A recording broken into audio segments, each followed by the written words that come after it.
Pleasant good morning. Pleasant good morning, everybody. Good morning. Hi, good morning, Marcia. Good morning. Morning.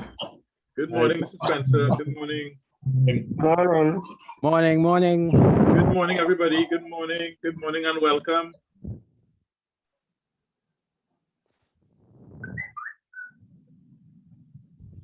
Good morning. Good morning, everybody. Good morning. Morning.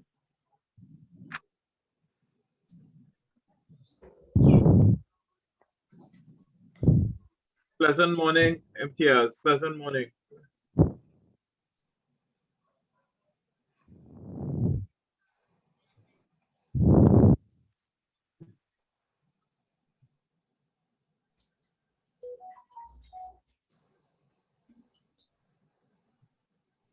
Yeah, good morning, everybody. Hi, good morning, Mr. Hackett. Good morning, everybody. Good morning. Good morning. Good morning. Right. Folks, yeah, if you all could keep yourself muted just for the time being. If you can keep yourself up, you can say good morning, that's fine. But after you say good morning, you can keep yourself muted.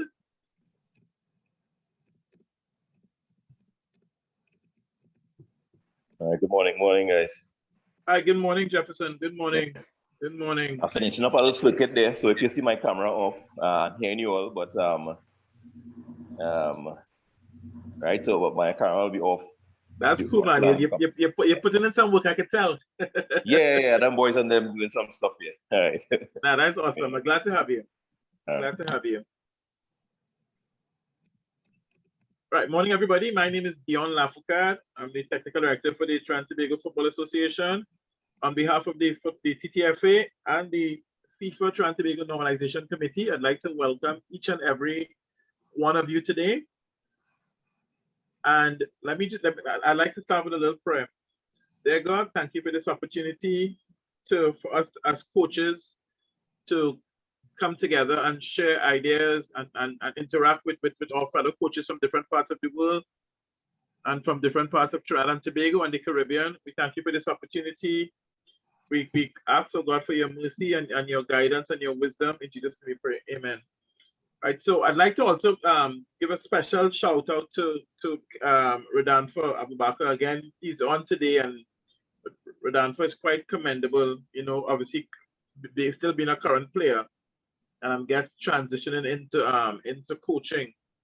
Want to thank you because you've been, you know, even on national duty, you've been on with us for all our seminars, and that's very, very commendable. You know, that says a lot. You know, not often, I know sometimes players take a while to transition into becoming a coach, and I know which Kendall will get into quite a bit. So without any further ado, I would like to take the opportunity to welcome Mr. Kendall Reyes, who is one of our instructors, the instructors with United Soccer Coaches, is out in the United States, and Kendall has over 45 years experience in the game, and I'm sure more years. I was a conservative and I said 45 years. So Kendall, welcome, and thank you for taking this time with us. Thank you, Dion. Good morning, everyone. Again, I really appreciate the opportunity to be on this conversation this morning, and thank you for your time and their willingness to come in and engage. So one of the things I'd like to do is to let you know that this is not going to be a lecture. It's going to be interactive, so please ask your questions.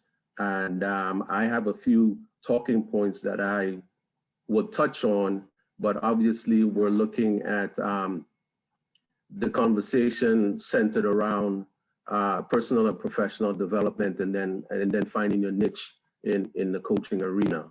So let me start off by saying that I am from Trinidad and Tobago. I grew up in Nelson Street, Port of Spain. I attended Trinity College and also John Donaldson Technical Institute. I played for a couple of different clubs. Dion just tried to age me a little bit, but I played a little bit with Carib Peterborough as a youngster. I played for Maple, Alvin Cornell Coaching School, and then my local community team, Grissom, We played in the Mavina Sunday Morning League. I played with Romans in the Sunday Morning League, a lot of football. So I had the opportunity to grow up in an environment where football was it. You know, that's what we played. There's a little bit of wind ball cricket, yeah, but it's really football. But with inside that opportunity in my neighborhood, I lived in the same apartment building with Russell Teixeira, former national team captain, and he was very instrumental in just who he was as a person, more so than a footballer, in being a really good role model and example for me. So, you know, and then I had opportunities to play alongside people like Reynold George, you know, another national team captain when I played for Maple. So that's the basis of my journey. I migrated to the US in the late 80s, pursued a soccer scholarship, and then it went on from there. As far as my coaching journey goes, it's ironic, I share with people that when I went to Trinity College, I played Giants, and then I played Colts, and then up to the first team. But I was actually coaching the Giants when I was playing Colts. So my introduction to coaching was very, very early, but not in a formal sense. It was just a matter of an older kid kind of passing on what his experiences were to the younger players. When I went to college, a lot of my survival depended on the opportunities to work soccer camps during the summer, especially. So that's really where I got into coaching and got a lot of opportunities that came. I was fortunate to work with people like Hubert Vogelsinger. Some of these names may or may not be familiar to you, but Hubert Vogelsinger was a renowned Austrian player that had migrated to the US after retiring, and he ran these massive camps all over the country.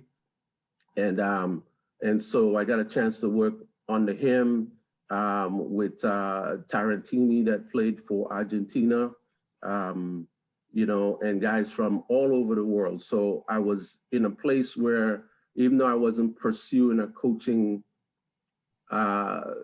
career, I still had the opportunity to be in a space with some fantastic people where I was still learning the game and learning how to coach. When I finished up my college career, I was invited to the Charleston Battery. They were just starting the A-League to play with them. And then my college coach asked me if I would stay on and help him with the college program. So that's where I started. I started as a college student assistant, and then was an assistant there for 5 years before I got my first head coaching job. And I also had a colleague who, in the years that I did camps, I worked camps at Duke University and lots of different places, who became my mentor. His name's Sam Apodu from Nigeria. And he was the one who really challenged me to consider coaching as a career. So that's a little bit about my background as we go on. I don't know if I'll pick up some questions as we go, but that's really the start, where my journey started. Okay, thank you very much. And so, Kendall, I'm guessing that you're doing coaching full time and lecturing full time now. And tell us a little bit, how has that been? You know, lecturing coaches from different parts of the world, and is there a common thread with the different courses that you've been doing, or that seminars that you've been doing? Is there a common thread? Yeah. So the whole thing with coaching education is it is exactly what it is. It's coaching education. So it's not simply a case of teaching a course or taking a course. Is really about being in a space where you learn what coaching is all about, beyond the X's and O's, as I like to put it. So for me, there's a lot of things that sort of tie in from my personal life. I'm a trained educator. So when I went to school, I had my undergraduates in English, in literature and writing. So I developed a lot of my communication skills through there. But then my master's degree is in education. And the unique about that particular program that I did it was for it's for remediation. So working with kids who learn differently, particularly those who are in what we call the at-risk and divergent learners. They have a different way that they learn. So one of the things that in that course of study talks a lot about the learning and teaching environment. And so I transfer a lot of those things from that background into my coaching and the whole coaching education. So around the world, it's not really different. There's methodology, there's pedagogy, but all those things are tied directly to education and how kids learn and how people teach kids. And so in the coaching environment, the coaching education environment, all of those things are foundational in terms of how a coach is going to be developed. So you talked about communication skills, because sometimes we have a lot of former players, some players on the call. Sometimes as a former player, you want to go straight into coaching, and sometimes you get a little bit frustrated with the players not understanding something for you that becomes natural. So what I'm hearing you say is that we need to have some sort of little bit of a formal training or understanding of how to communicate that information over. Well, absolutely. So playing is one thing, coaching is something completely different. And what you can bring as a player is your experiences as a player, but those experiences are not the same as a coach. So the decisions that you are making as a player are not the decisions that you're making as a coach. So that's why it's important for you to be able to understand there's a process that you go through. The same way you learn to be a player and you were developed as a player, you have to learn to be a coach and you have to be developed to be a coach, because they're two different things. And, quite often you would hear people say, great players don't make great coaches, or, well, some people don't have an extensive playing background, but they become excellent coaches. We hear the story about Jose Mourinho, who tried to be a player, but he was not a player, but he was a language translator for his coach. And he learned along the way what coaching was about. So it's not an automatic thing because you've played, you can naturally coach. And that's where the frustration tends to come in, because you can do it, you still have to teach the kids how to do it. And you have to know how to communicate the information in a way that the kids understand it. So it depends on the environment that you're in. Maybe a professional player, it's easier for you to just, tell a professional player because they're at a certain level. But for younger players, when you're talking about player development, you really have to understand how to communicate the information down to the different groups that you're working with. And I know I'm looking at your topic, and it obviously talks about personal and professional development. I want you to stress how important, again, is that professional development, because sometimes I've spoken to many coaches who have played the game, and sometimes there's a fear of having to put yourself in a formal situation to learn. There's that apprehension. There's like, what if I go there and I don't do well? And you want to, I'm sure how do you deal with coaches who have that sort of apprehension? Well, absolutely. Again, that was my own experience. You go into any new environment you go into, even if you think you're familiar with it, but it's still a new environment, and where there's assessment and evaluation, there could be a level of discomfort as well too. So one of the things is, as a coach, you have to be willing to be vulnerable to expose yourself to what you don't know, or what you thought you knew, and you realize that's not quite what it is. So you have to allow yourself to be vulnerable. But I think one of the main things is really starts with you, the person, having what I call a personal and professional philosophy. You got to know who you are as a person starting off, right? And then what your goals and objectives are.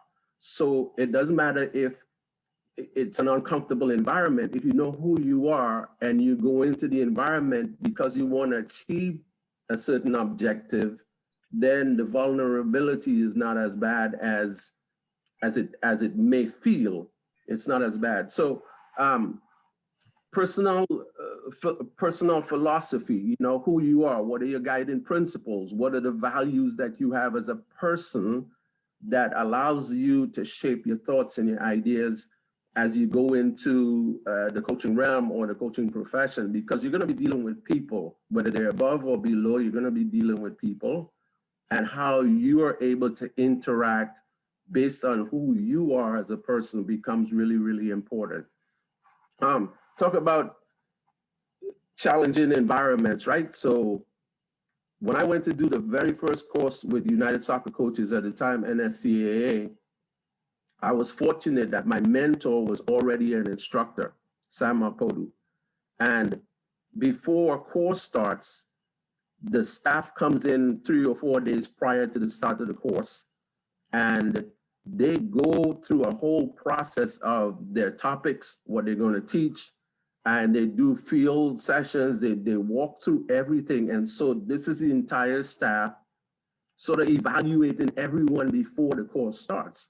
Why do you do this? So I'm there, I'm out to take my first course, but I was there early enough with them, and I'm literally in awe because I'm looking at who's who and saying, so they're questioning him, and he's in a space where he has to respond to all these questions, but it's about iron sharpening iron, have been in the right environment.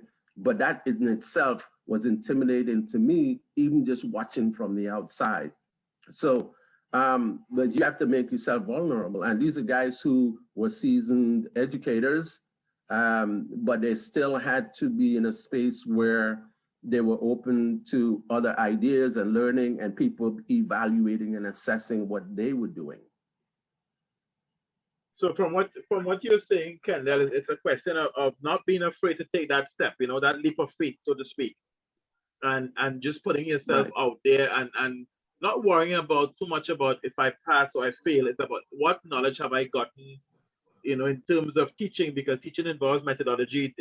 As you said first, it involves having a philosophy, and you know, putting things, because sometimes we tend to, and I've seen many times where coaches tend to want to give too much information at one point in time, you know. So you know, something we have to be careful with, you know, not giving too much information and knowing what is the right amount of information, because at the end of the day, and then Kendall, something this is a question from me. Is it fair to say within one training session, you have different types of learners within that group, and then some people who pick up things very, very quickly, and some guys who need a little bit of time, and depends on what type of learner are they? These are things that I'm guessing that you're saying that it's part of formal teaching and learning to teach.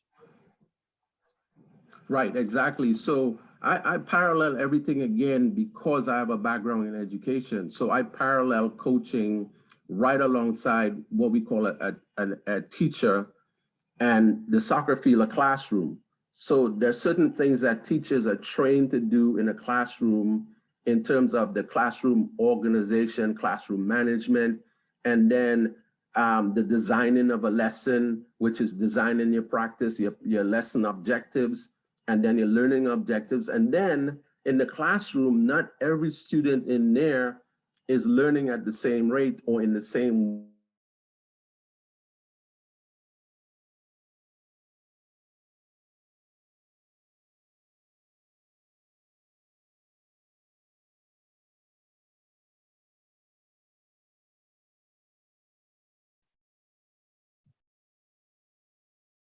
I think we lost Kendall for a little bit there. And while Kendall is coming back up, you guys also start thinking of some questions that you would like to ask. Okay, right? So yeah, I know the audio is giving a little trouble on Kendall's side. He did say so at the beginning. That's why it took a little while to come in. So I know he's going to get that sorted out. But guys, let's start thinking of some questions, you know, with regards to personal development and personal and professional development. So maybe I could ask one or two guys on the call. I know Kendall will jump back in. On the call to talk about your own personal and professional development, and what was that journey like for you? Any of the coaches willing to share? If you could identify with anything that Kendall said a little while ago.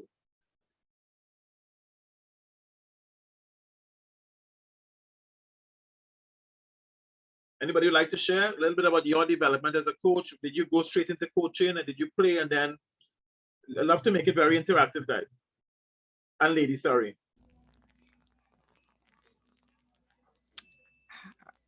Hi, good morning all. Hi, morning, good morning. Good morning. I'm Linda Bramble Thompson. And I could understand and, you know, thing with Kendall because as a teacher first, and learning how to deal with students who you know, learn at different rates and so forth.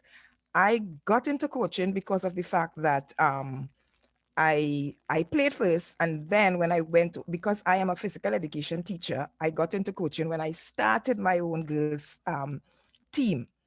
Okay, so I am still learning because I am at base level, although I have my main stay is refereeing. So I am learning and developing. And I am, as he said, you know, having that personal philosophy of the things that you want, that and the things that you would like to see in your team and so forth, that helps in achieving your goals as you would set it. Okay. And what has your confidence been like, you know, in terms of you seeing yourself growing? Because I know, was it intimidating or how do you, because you have a teaching background? Yes, I have a teaching background, and no, it has not been intimidating for me at all because of the fact that, as Kendall said, I am not one of those who are challenged by putting myself out there and trying to gain the knowledge that I need. Right. Even just recently, I just want to share an experience. Just recently, when we had our practical exams, right?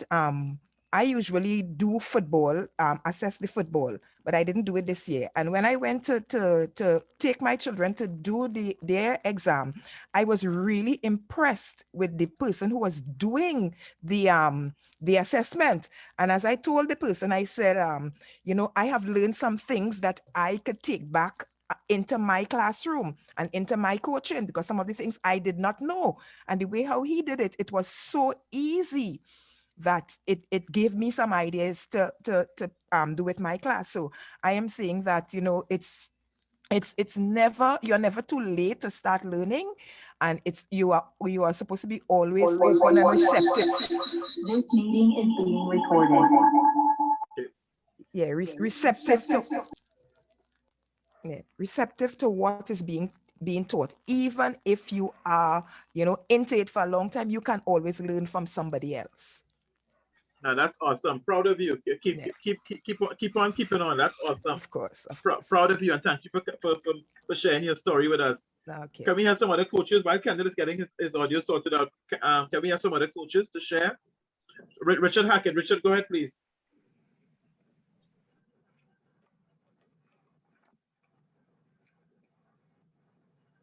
Richard, you want to go ahead? Go ahead and unmute and ask you and make your go ahead, please. Richard, you're muted. You're muted.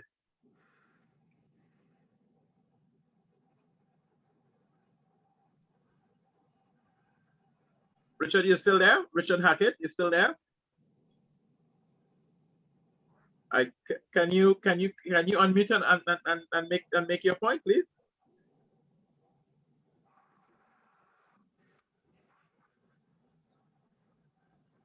Yeah, oh, your mic is giving a little bit of trouble. You can put your statement in the chat, and I'll read it for the group. Do we have anybody else who wants to share their coaching experience and how they got into coaching?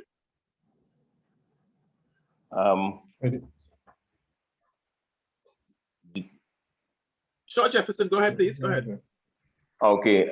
Yeah. Morning again, guys. Yeah, mine started very early, and you mentioned Abubakar early on. Congrats to him again, because it reminds me much of the way I started while I was playing. The first CONCACAF course that goalkeeping course that they ran was in Port of Spain. It was run by our very own Lincoln Phillips. And at that time, I was 17 years old as a player, and I was one of the persons as a player on the course. So they used us for demonstrations and things like that. I absolutely fell in love with coaching from them, strangely enough, although I was a very young player, and very impressed with the delivery, right, by Mr. Lincoln Phillips, right, who became one of my mentor coaches, right? His teaching style, because he does have a teaching approach to his lectures and so on. And from there, I again was very fortunate to be able to be part of FIFA's first goalkeeping course in '99, very first course that FIFA did under Joan Havelange. And from there, so I said, at that time, being just 19, I was doing second course at that time, was actually a participant. And I went on from there. So again, my background and my introduction to it was from a very high level instructor, again, one of our own, and that shaped much of my philosophy in terms, as Mr. Kendall is saying as well, the ability to approach coaching as a teacher, right? Having your charges, setting them with learning outcomes, as opposed to only physical and outcomes and stuff like that. So I think Mr. Reyes should be back in, so I will wrap up and save questions for later. All right, cool. That's awesome. Thank you very much for sharing that, Jefferson. Let me just take two more before I pass back on to Mr. Kendall. Is it Daniela Wickham? Daniela, please, you can unmute and make your point, please.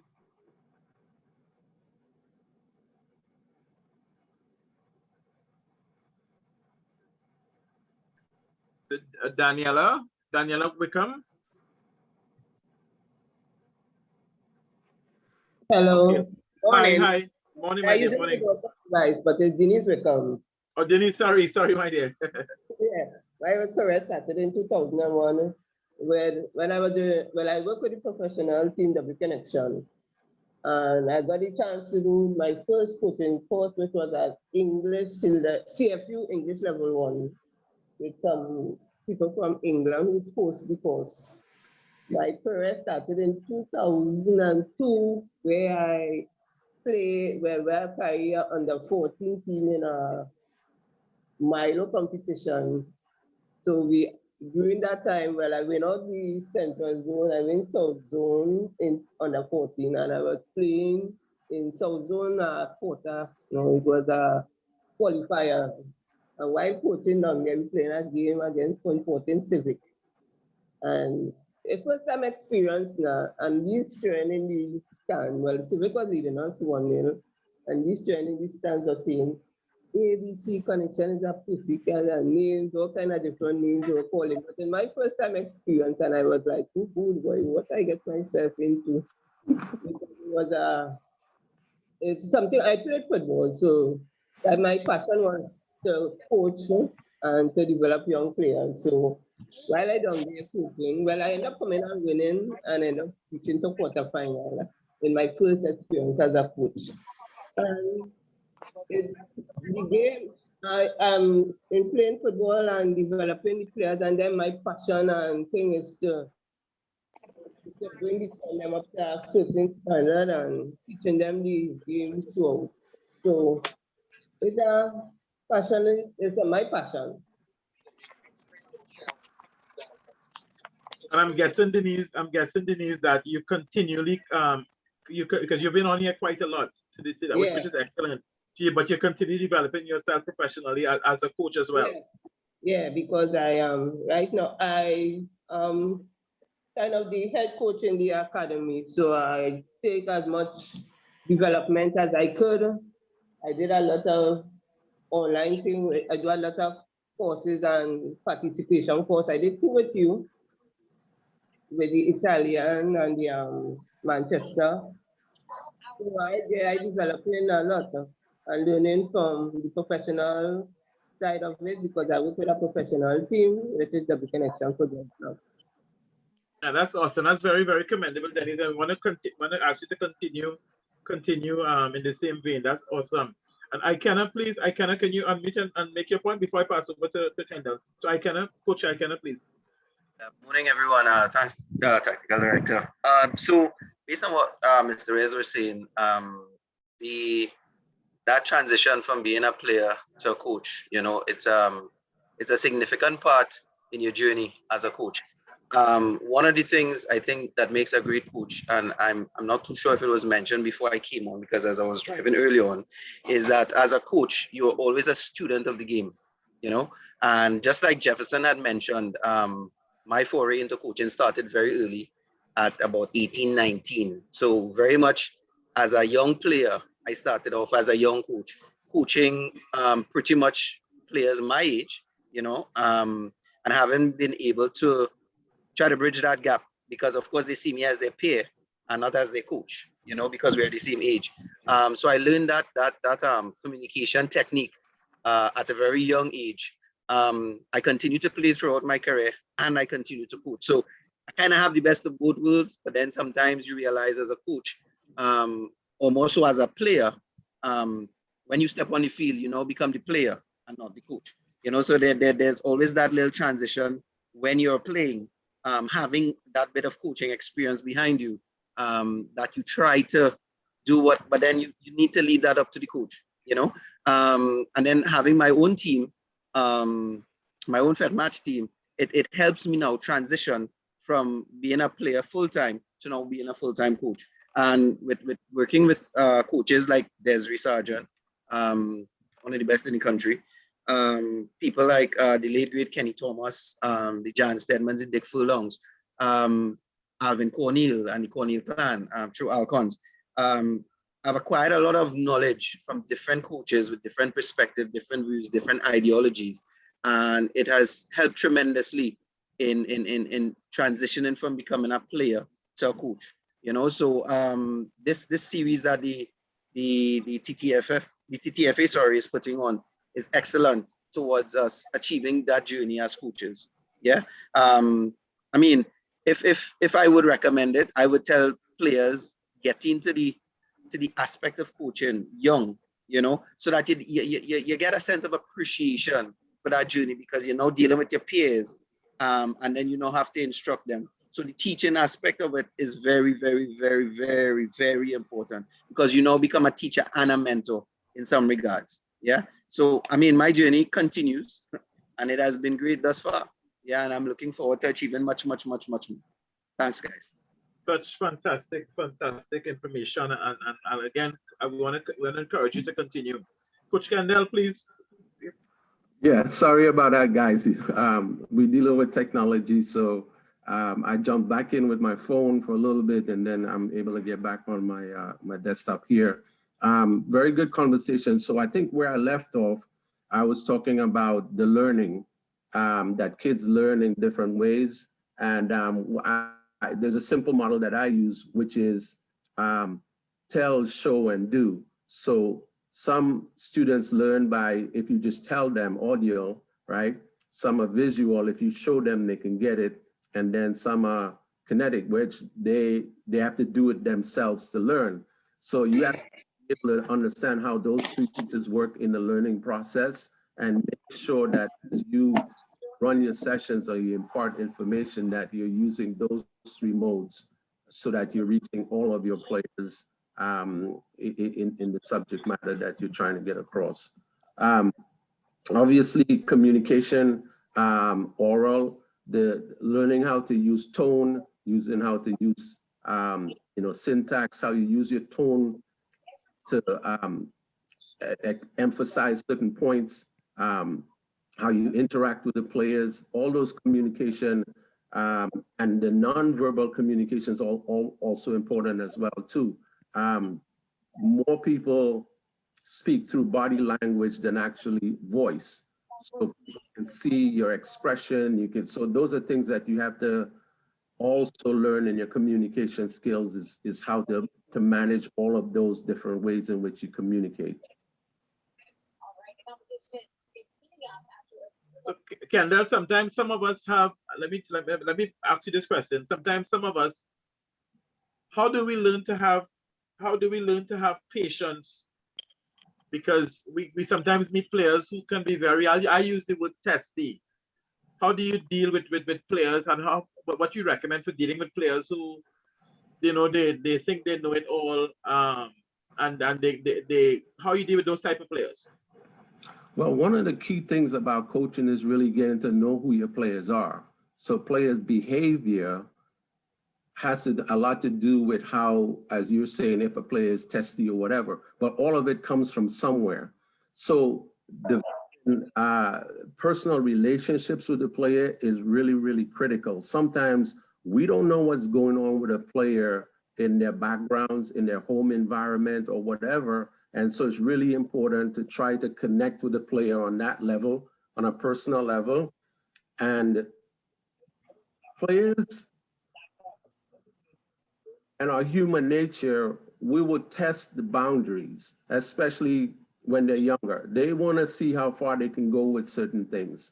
So being able to establish boundaries, ways in which you're going to conduct your environment. So this is your environment management, right? So the guidelines that you have laid out for your team in terms of conduct and expectation, all those things are really, really important. But I think getting to know the players on an individual level really, really helps you in dealing with that. So that player might need a pat on the back first. They might need talking to in a one-on-one instead of in front of the entire group. So getting to know the players is really, really important in how you're going to be able to manage the behavior of the player to a certain degree. Okay. MTS, you want to unmute and ask your question, please? MTS, please.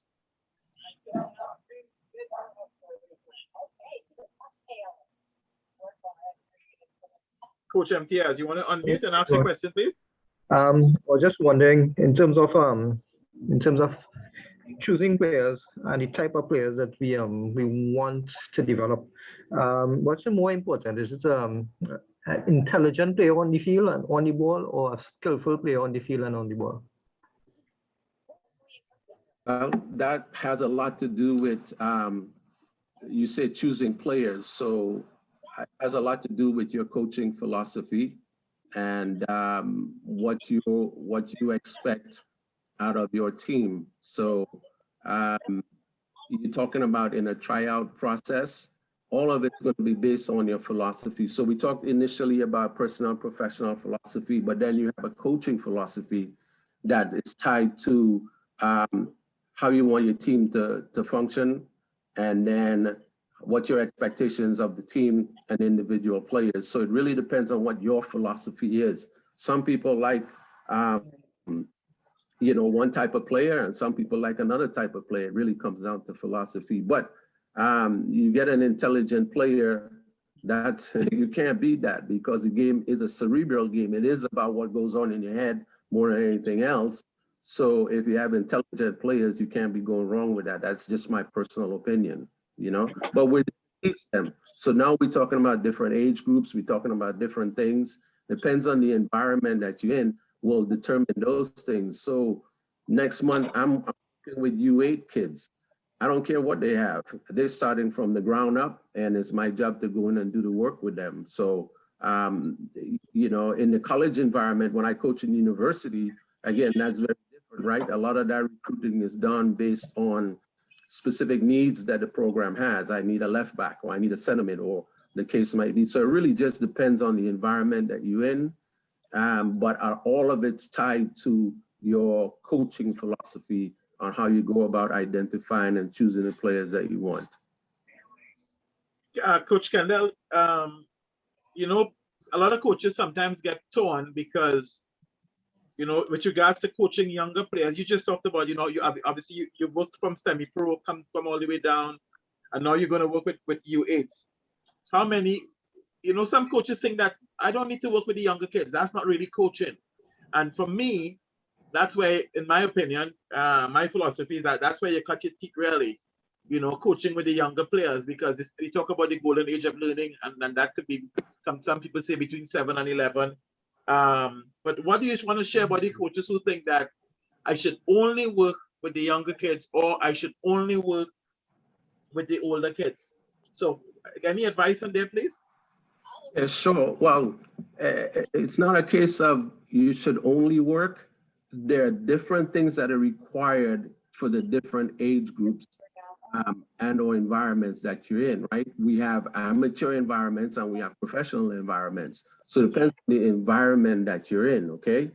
And then the thing for me is, and you know, one thing about the topic is about finding your niche, right? So a coach might be better off dealing with adult players just because they don't have the temperament to work with younger kids. You talked about patience before. You have to have patience for grown people, man. I'm telling you, I coach semi-pro guys, and you have to have patience for them too. So it doesn't really matter, you know. You know, I have adult kids. I have to have patience with them too. So the thing is about really understanding again what environment you want to go in, but it has to do with you knowing who you are and the extent of your experiences and your training. So, all right, so let me give a perfect example. If we were to ask people to name the head coach of, let's say, in the professional, the EPL, everybody could probably name the coach of every team. Can you name the U12 Academy coach in any of those clubs? You probably couldn't, right? But those coaches in that environment are the most important coaches. Why? The professional club is designed to do two things with their player development: get players ready for the first team, or have them good enough to be marketable to be sold as an income resource for the club. They invest a lot of money into their academy programs for that reason. So you're not just going to have any blow Joe off the street working with your younger kids if you want a top quality product. 9 out of 10 times, that guy who's working down there is paid a lot of money to do a very, very, very important job, which is to develop, like I said, players for the first team or players that are marketable as a revenue resource. So understanding where you are and finding your niche. Some of those guys would never want to coach at the first team in the EPL because they love what they do and they see the product, they see the club valuing what they do. And so even with this situation I'm going into, I'm going to be the technical director. And the DOC asked me, he said, what age group you want to work with? And I said, give me the youngest age group. And he says, are you kidding me? You need to be working with, and I said, no, I need to be working where I know the kids will benefit the most from what I have to bring, which is those youngest players. I want a blank slate. And one of the things we're going to do, we're going to document the work that I do with them. So we're going to track this group of kids over time to really see if the teaching philosophy, the development philosophy, all those things, how it works. And we're going to use it as a model. I've done this with another friend of mine with a club. And now he started with a particular group at 6 years old, and now they're 18s. And all of his kids under them are following a certain model. So I'm trying to bring this to my club now.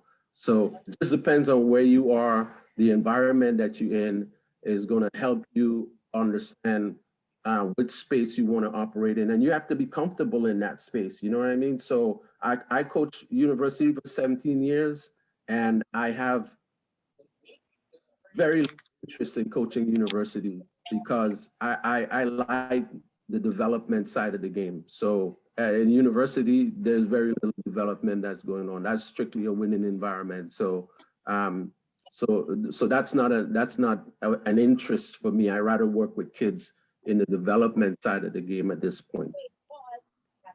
Talk a little bit about the difference between coaching players who are very academic, right, as opposed to players who are not as academic but still are very, very good in the game. Can you? I know sometimes we face here in the Caribbean, some of the players are not as academic, but they're very, very good players. Well, the key is, again, we're talking about a learning environment. So the key here is really you trying to find a balance that would allow the players to grow, right? So your quality as a coach, whether the player is academic or not, you're still teaching a subject, which is the game, okay? And your ability to break the game down in a way that the cerebral student can get it, and the less cerebral student can still get it. But there are things in the game that you're teaching is really all going to come down to you and the quality about what you're able to deliver and the way you're able to deliver it for each of the players. But because sometimes, and this is if we're being honest with ourselves, sometimes we want to sound very academic, so we start talking about mitochondria and adenine triphosphate, and then the players go, "What on earth are you speaking about, coach?" Now it sounds real good, huh?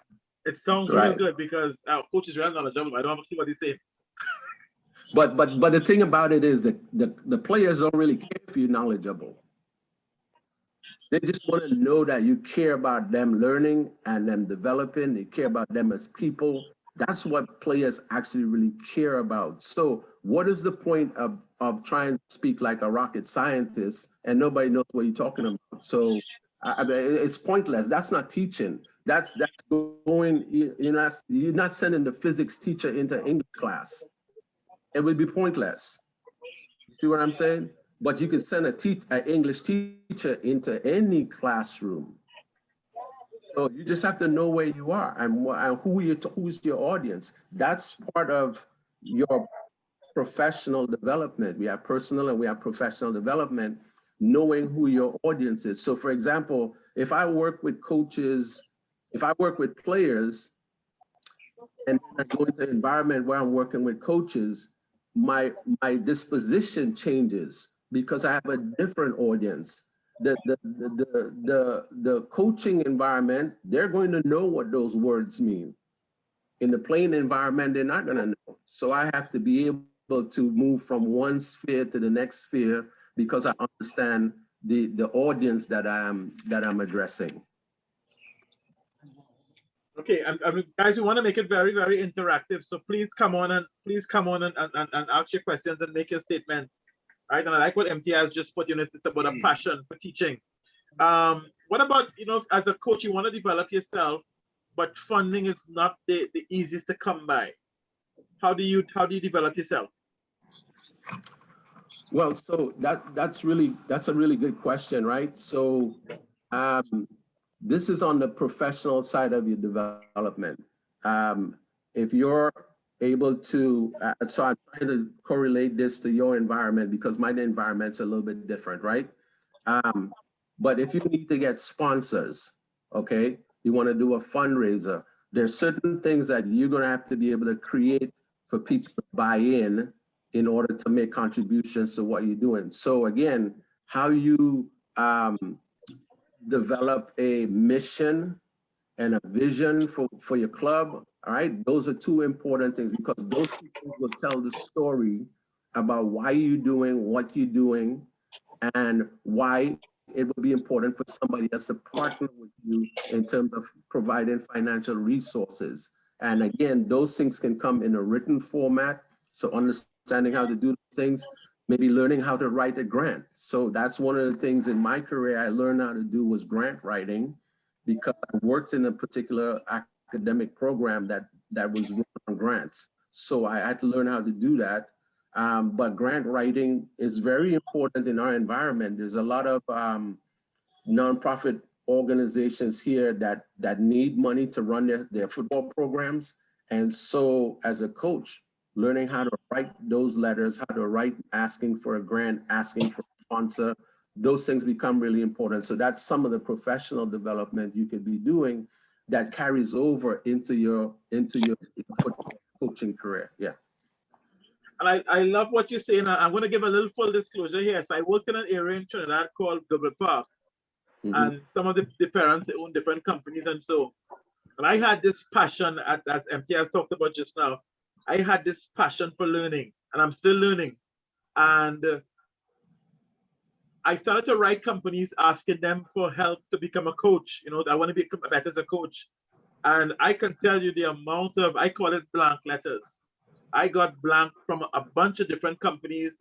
At one time, I wrote the Ministry of Sport, and I got letters back like, "We love your ambitious outlook," and all that stuff. And I was like, hey, I'm trying to help these kids. I know I need to learn much more, but I wasn't getting the support.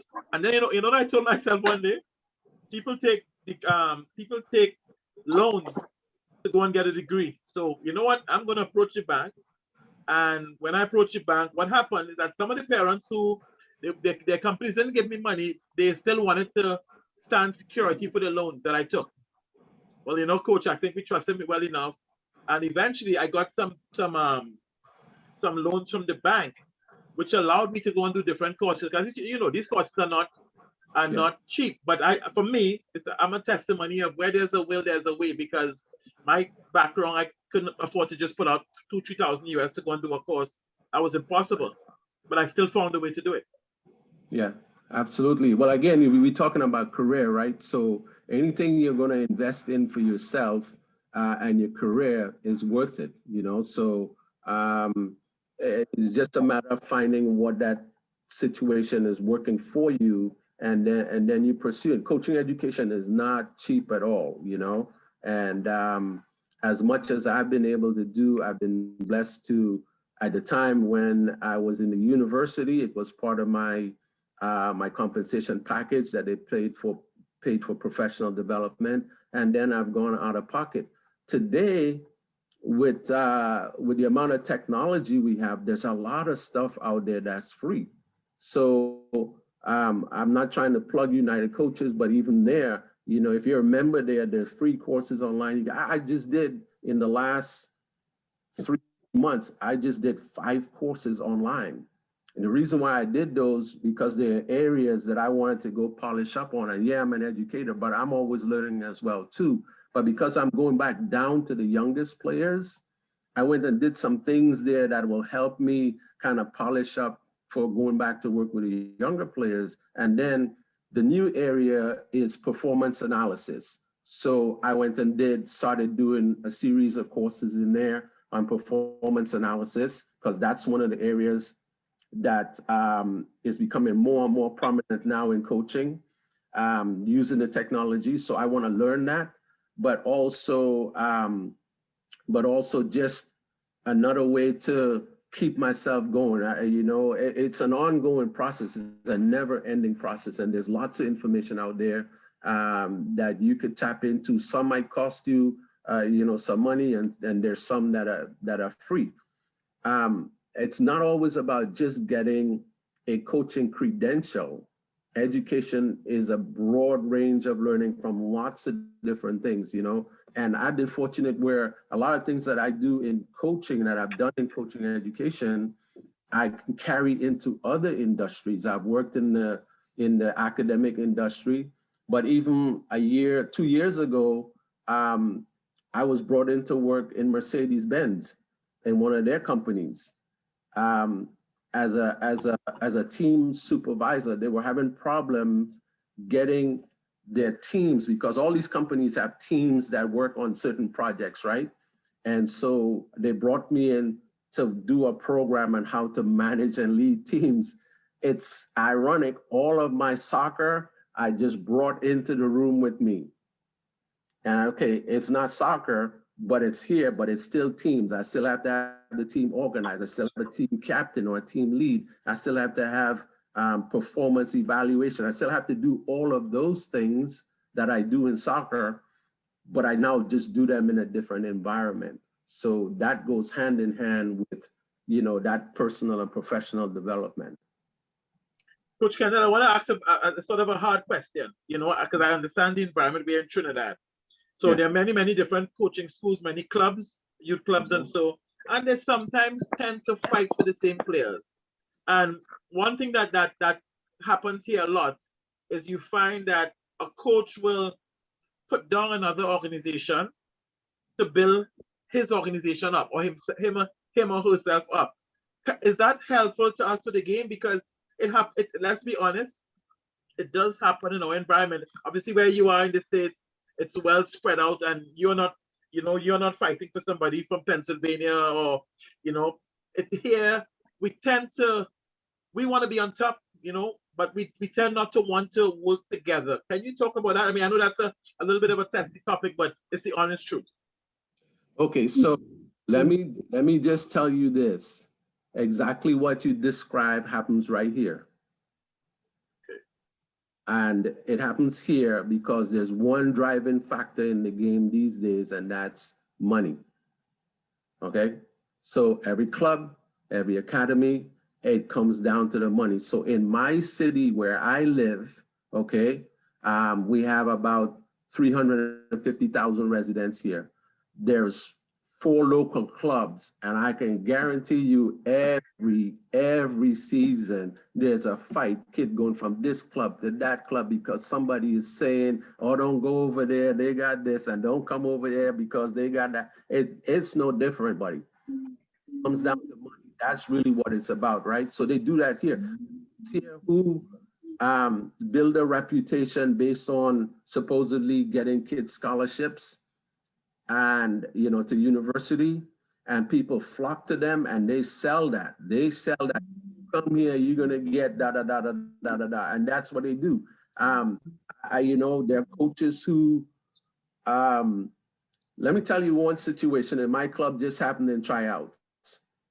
A coach from another club brought his own child to try out for our club. Okay, this is really weird, right? And he was there just so that he could talk to the other parents in our club. He was actually literally recruiting the players from our club back to his club under the pretense that he was there for his kid to try out. It's a dirty game. But here's what I want to say, because I want to put things in perspective and I want to put things positive. This is the United States, so we could spread this thing out as far as we want to, okay? Geographically, right? In a place as small as Trinidad and Tobago, I think it would be important for more unified approach. Now, I ain't going to anybody's pocket, okay? So, but a more unified approach, I think would make more sense, all right? Now, I have a relationship in my community with all of the clubs. I don't go to work for any one of them. I worked with 1, 2, this is the 3rd one I'm working with, right? I don't work with any of them specifically because of the money they can pay me. I work with them because of what I can offer to the particular group of kids that they have the need that I can give. But that's my personal philosophy. And if it was about money, I wouldn't be working with the club that I'm working with now. I know exactly where to go get the money, but their philosophy doesn't line up with my philosophy. So I choose to go where I go. But I think in your environment there, I think it's really important. It's too small. I mean, everybody's next door. What you end up doing is diluting the work. You know, it gets diluted because there's 6 players here and 10 players there and 20 players there. It's diluting. If you can come together, I think you can be more comprehensive in the approach and more comprehensive in the working environment for what's going on down there. Again, I'm not on the ground, so I don't really know. So I'm just speaking kind of off of what my thought process would be. Yeah. Okay, before Damien Daniel speaks, Andre Fortune, you mentioned something there about integrity. Andre, can you unmute and just, can you speak a little more to that, please? Andre Fortune, glad to have you. How you doing, Dan? Oh, great, buddy, great to have you. Kendall Reyes, how you doing, brother? Good morning, my friend. How are you? I'm doing good, doing good. Right, yeah. I think integrity is, from my perspective, is important in everything that we do. It should be fundamental in our behavior. So as coaches in a small community, with everybody, Kendall mentioned the money and everything else, but I think the money takes care of itself at the end of the day, but we also could teach the players something if we have integrity. So for example, I own and run a club.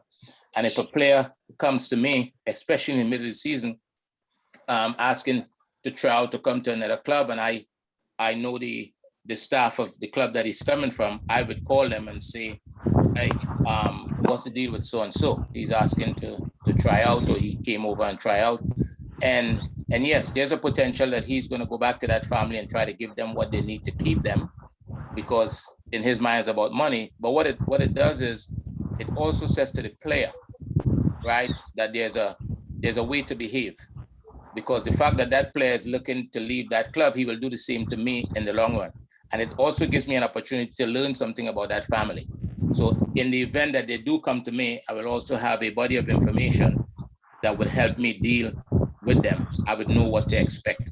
So for me, and I think having integrity and working together and communicating, making sure that the players understand that we can't just go from one club to the next, that there's going to be a conversation somewhere along the line that could eventually hurt that player if they don't do things properly, right? I try to explain to my players, if you want to leave, if you don't think that this environment is the best environment for you, tell me that. I would not have a problem with that. I may even help you find somewhere. I've done that in the past with several players, right? If you say to me that you no longer want to be here for whatever reason, whatever your goals, aspirations might be. So I think integrity among the coaches in any community, I think it helps the game. It helps the players learn how to behave and how to essentially be good people. Because I think at the end of the day, it's the most important thing that we do. The most important thing that I do is to help young people become good people. And football is the vehicle. And if you get opportunities through football, to play professionally or to go to college or whatever, you'd be better prepared for that. Such a fantastic point, Coach Andrew Fortune, and you're in Carolina, as in North Carolina. That's yes. such a great point, because we don't teach them these values, these core values, this loyalty and dedication. And so, what are we teaching? Are we just teaching the X and the O's, or are we teaching to make better human beings, which we will obviously sell as well, but we have to live it out. So that's such a valuable point that you made. Kendall, any points to what before Damien asks his question, and we have some other guys. So great to see you guys putting your hands up. Any point you want to make to that? No, absolutely. And I think, Andre and I share a long history, and we've worked together in lots of environments. So I'm not surprised that he brought that word out, because that's something that we talk about a lot, right? And we talk about core values. So integrity has to be at the core of it. I mean, we're talking about human development.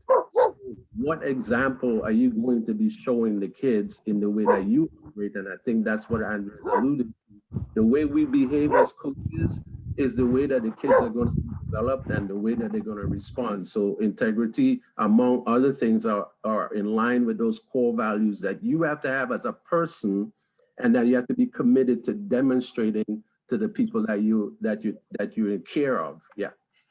And Dian, could I add one more aspect here? Sure, most certainly. I think respect is also important.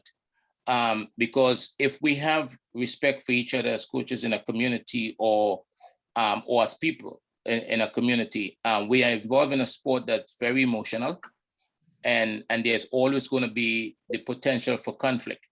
And whether it's players acquiring players or is on the sideline or whatever, if we have respect for each other, these conflicts are easier to resolve, and they don't escalate in a way that that is detrimental and bring the game into disrepute and set a bad example for the kids and all that stuff.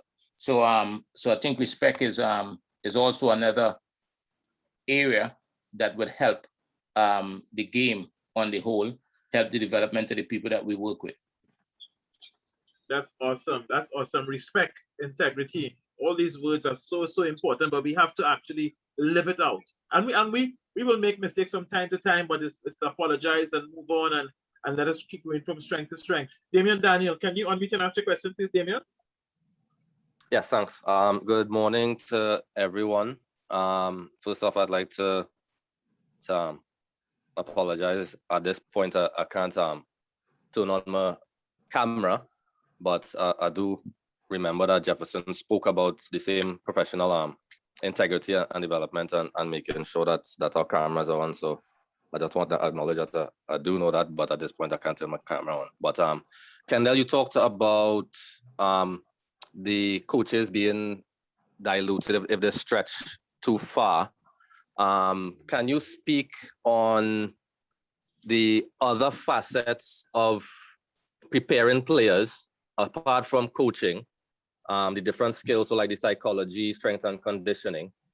And what do you think are some of the skills that coaches need to learn And also, can you speak to having a support staff to ease the coaches from the burden of trying to be a jack of all trades, the importance of the players seeing that there are different roles for different parts of their development? Well, the modern game is requiring that more and more. So back in the day, the coach was the chief cook, bottle washer, and everything else that goes hand in hand. It is important, I think, for the coach to learn and develop an understanding, even at a base or immediate level, on other aspects of player development besides just the technical, the tactical type things. So, the psychology of interacting with kids, interacting with staff, interacting with parents, those things are critical for a coach to develop. And then having some understanding of the physiological side of the game is important. Having some understanding of the other facets of the game. However, as you develop a staff, you have a team within the team, right? So you can have someone who is a little bit more versed in a particular area of the game that handles a certain part of the game, okay? So, for example, even when I was in college, in preseason, I would bring in a person to do some specific type of conditioning that I wanted done, that was their mastery. I would bring them in to do that. We have a strength and conditioning department. They had their time with my team. We have a mental training coach. So they some time with my team. So it's really not the coach as the individual now that has to carry all of those things. You need a base for it, but if you have access to someone who's a little bit more versed or an expert in those areas, it only benefits your team and your players to have them exposed to that additional expertise as well. So the other part of your question was, I'm trying to think what your other part of your question was. And it's eluding me, but I covered what you did ask. Yes, you did, yes. Okay, all right. Howard Spencer, Coach Howard. Thank you, Dion. Morning, everyone. Kendall, morning. Morning, Howard. Nice seeing you again. Yep. Andre did make a point about respect and integrity.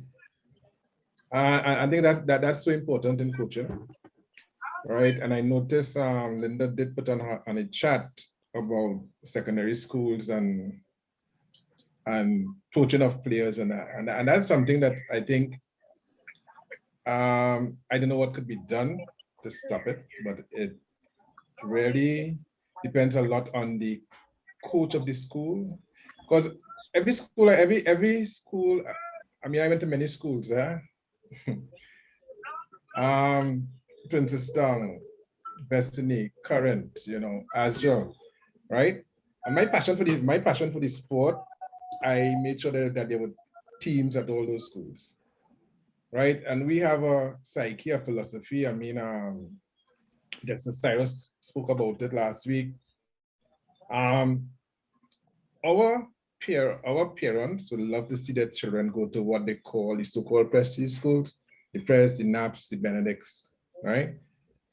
And when I was at Destiny, we had that problem. A lot of our students left and went to those schools, right? Well, I know as a coach, if your players don't have confidence in you, they really can't play for you. So I had no problem with them actually leaving. Of course, there were some who stayed, and I can make mention of 2 who stayed. They were rarely asked, Bobby David, Marcus Joseph. They stayed and they said, Coach, we're not going anywhere, we stay right here. Right? And that is so important as regards the integrity and the respect. I remember even while I was at Destiny, there's a student from one of those prestige schools who actually wanted to come to Destiny. And I made sure when he told, I asked him why did we use that thing, and when he told me what, I contacted the coach of that prestige school and said, listen, what, have a chat with player Xa, because you know he wants to come by me and that kind of thing. You know, so that's the thing that we have to put up with. I never had a coaching school. I never had an academy because I was actually a teacher coach at all the schools I worked at, right? And I think it's important, Kendall spoke about it earlier on, it's important that you have that marriage between the teaching and the coaching. And the only way that could be done really is if you get yourself involved in teaching. As a matter of fact, I've been a physical education teacher for 40-something years, right? So you all know my age, right? And I've been coaching since 1970 after the Black Power Revolution, when government went around organizing in the communities, various groups and that sort of thing. And the success of winning a competition was never my forte, you know. I believe in building individuals to be a better person in society. I used to tell my players that, you know, we might never win a title, and we never did. But my satisfaction was in seeing you progress as an individual. So my little thing is that persons try to get as much information and knowledge as possible. I mentioned I think it was last week or week before, that since 2007, I've been attending the United Soccer Coaches Association convention every year, 2007, every year. It costs me a little bit, but whenever I go, I get additional knowledge and information. And yes, you go and you watch the technical display, the coaches, and sometimes, as Colin said, sometimes you'll see them doing a drill, and you say, hey, I do that, so on, so on. But you see the classroom sessions, you get a wealth of knowledge inside of there. So that's just my 2 cents on it. But coaches, you know, we need to invest in our, as coaches, own development. Thank you.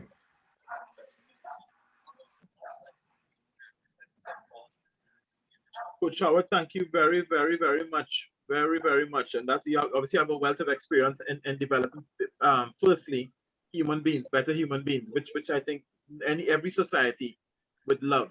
You know, every society would love, because we don't keep them on the field and keep them healthy and doing the right things. They can get into something that they're not supposed to get into, which brings another problem in the society. So I want to commend you for what you've been doing over the number of years. And I'm sure it's countless players and families that you would have helped.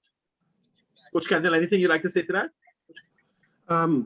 So Howard, thank you. And I know, again, what he just said, he's alluding to what I talked about in the beginning, right? Personal and professional philosophy. He has a philosophy about what he wants to impart with the kids that he has the opportunity to work with. And I think it's real critical to be able to define what those things are. If you're interested in going out and winning a trophy and making money, that's you. Nobody's saying you can't do those things, but for you personally, you have to know what it is that motivates you. In business, they say, what is your why? Why are you doing what you're doing? And that is the thing that helps shape everything else that you would do from that standpoint. You see what I'm saying? So, and it changes over time. You might start off in one space, but as you mature, as you get other experiences, then those philosophical things may change over time. But it's something that you always have to be cognizant of. I shared in the group some time ago, we had a discussion, it was talking about leadership characteristics and things like that. And there's a program that I've done for kids in our environment, and I've shared 11 principles, right? So these are the values or things that we talk about: vision, discipline, accountability, wisdom, loyalty, work ethic, passion, commitment, empowerment, humility, and integrity. Those 11 things, okay, tied to the philosophy of who we are and what we want our kids to have, those characteristics, those qualities demonstrated from the coaches, the coaching staff, from me personally. And those are the things that guide how I do and the decisions that I make and the things that I get involved in. That's part of that personal philosophy that we're talking about, and those guiding, those principles and values that guide you. For somebody else, it could be something different. But again, like I said, I wasn't surprised when Andre brought in integrity, brought in respect, because those are things that I know. I've worked with him for a long time, that many of us within our network, that we share those core values, and that's what we operate off of. Excellent, excellent. Coach Adrian D'Souza, can you please unmute and ask your question, please? Hi, morning, everybody. Morning, buddy. So when the topic came up in terms of integrity, so I'll make a comment first and then I'll ask a question. I remember we went to register for a tournament probably 2 years ago. And while we are at the office to register, we have our list of players. The administrator is telling us that the player is already registered with our next team. So they say, well, can be. He come in our coaching school every weekend. He could be registered with someone else. So she pulled out the registration and show it to us, myself and the head coach. So when we call the parents to ask him, well, what's going on? He said, well, my son say he playing with this team for the tournament, but he training by us every week. so we now, so when they talk about integrity among coaches, and one of the coaches, I can't remember who made the point in terms of if a player comes to you, especially in our small space in Tobago, respectfully, you could just call the next coach and say, hey, what's going on? Why this player is here? And it's something we try to do anytime a player comes to us, and we don't take a player unless his parents is involved in the situation, because sometimes children leave and just go to our next partner playing there, but the parents not involved in that decision making until it done down the road already. So my question is this though, and in terms of like a small space like Tobago, where it's more, the coaching schools are more in villages, right? The talent pool obviously isn't that big, because the space in Tobago isn't that big. If you are to try to collaborate with somebody, how do you think you go about that? Well, we're talking about adult conversations, okay? And that would be the way we're talking about approaching it. So, but I think within the realm, so Jefferson George, you guys with the Coaches Association, having some policy, procedure, and guidelines in how those things transpire. It could be under the federation, but it could also be the association that you establish some of those guiding principles, so that coaches understand if a player is going to come, that here are the steps that are required. The parent has to be involved. The club has to get a release or permission to talk to the kid first. All of those things could be policy that is put in place. In the university system here, a player can't pick up a phone and call another coach and say, I want to come to your school. Coach cannot take that conversation, cannot have that call. The player has to get a release from the athletic department. They have to talk to their head coach. They have to be agreed by the athletic director, all before that player could venture to go into another environment. So you could put policies in place. But again, talking about a small place where, okay, I'm assuming in Tobago, everybody knows everybody. Correct. Everybody knows everyone. So it shouldn't be difficult in my mind to pick up a phone and say, hey, a so-and-so player from your club came to me today. Are you aware of it? And he might say, yes, I'm aware, or no, I'm not aware. And so if he says he's not aware, you say, well, I just want you to be aware. But before I make any further procedure with this player, I would like to talk to the player first, find out what's going on. That, because you're not going to die if that player doesn't come to you or not, right? Correct. end of the day. But as Andre alluded to, what we're trying to do is establish some parameters within which we show mutual respect for each other, and we have some integrity behind what we're doing. So a phone call initiated, if he says he doesn't know, say, well, you know, I don't want to talk to the player unless you talk to the player and the parent first. And then when he calls you back and says, well, I talked to the player and the parent and he still wants to come, and he say, okay, my brother, I thank you very much. And we go from there. If he say he ain't coming, then he say he ain't coming. But at the end of the day, he could never charge you for pushing the player either, because you have done the right thing, you know? Right. So that would be my approach, yeah. Okay, thanks much. Yeah. And Kendall, tell me if I'm correct. Adrian, thank you for that wonderful question, point you made. Sometimes the player is a very, very good player. And, you know, some coaches say, but I don't want to turn on a good player, you know, you're not going to come by me, you know, this don't happen often. But not realizing there's a bigger picture. Because as Andre made the point, when he's ready, when he sees the grass looks green on the other side, he's gone somewhere else too. So he might leave you high and dry. And you know, and players are, yes, a part of a team.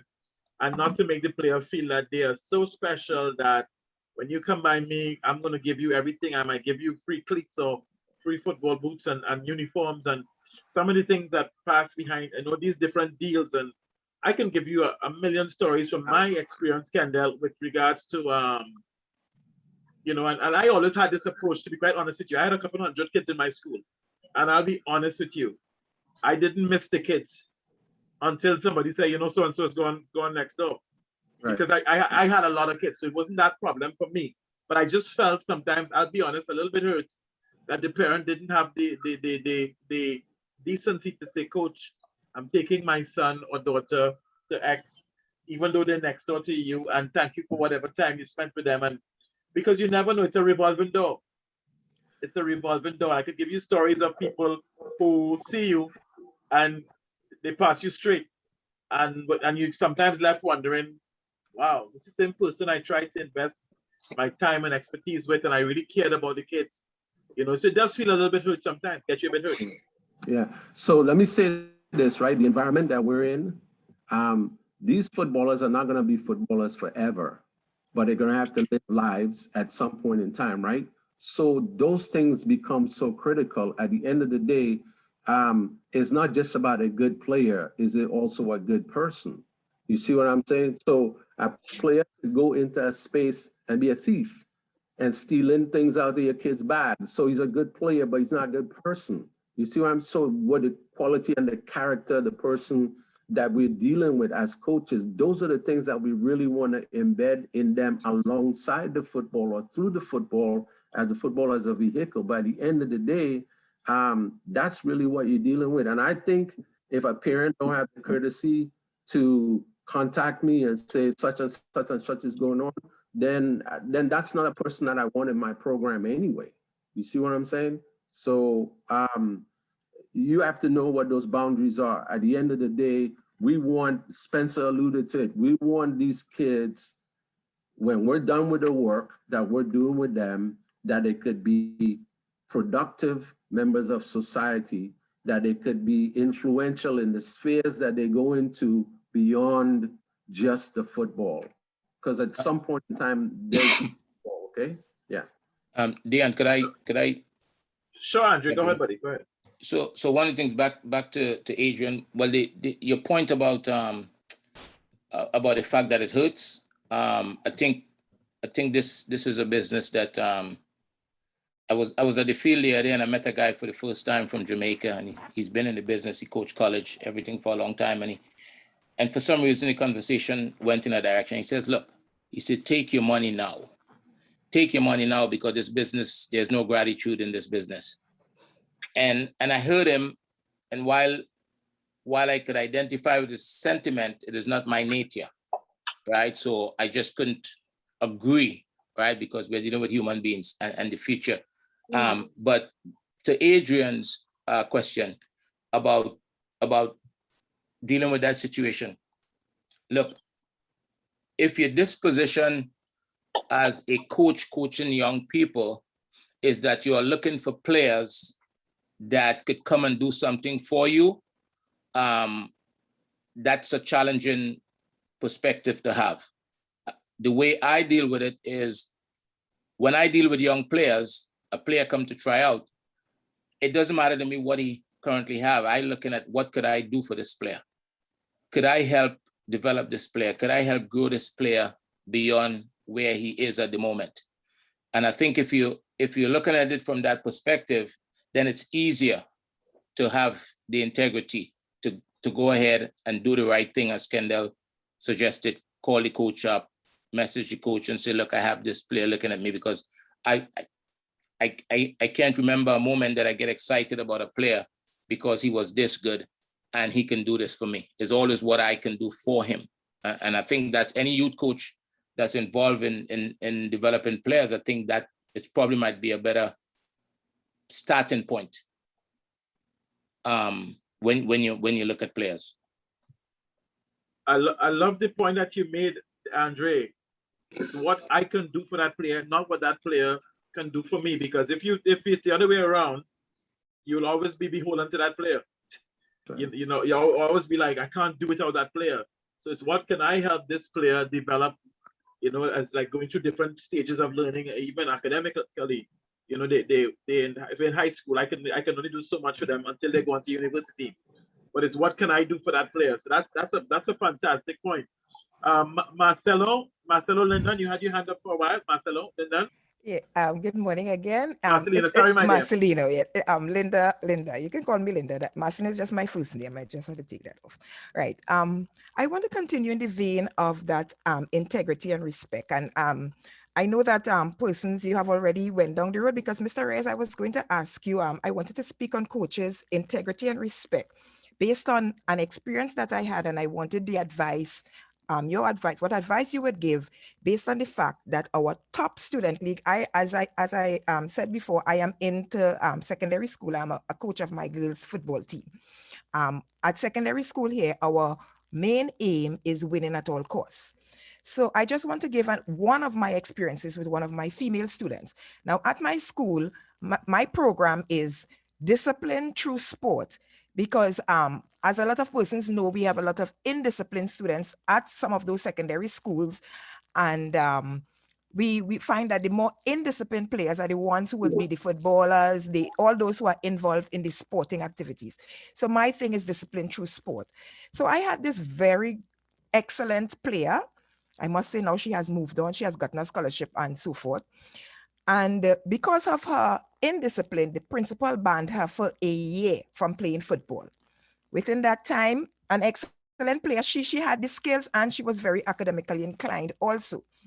And so after that year, she came to me, she said, Miss, I would like to be on the football team again. I said, I would have to ask the principal.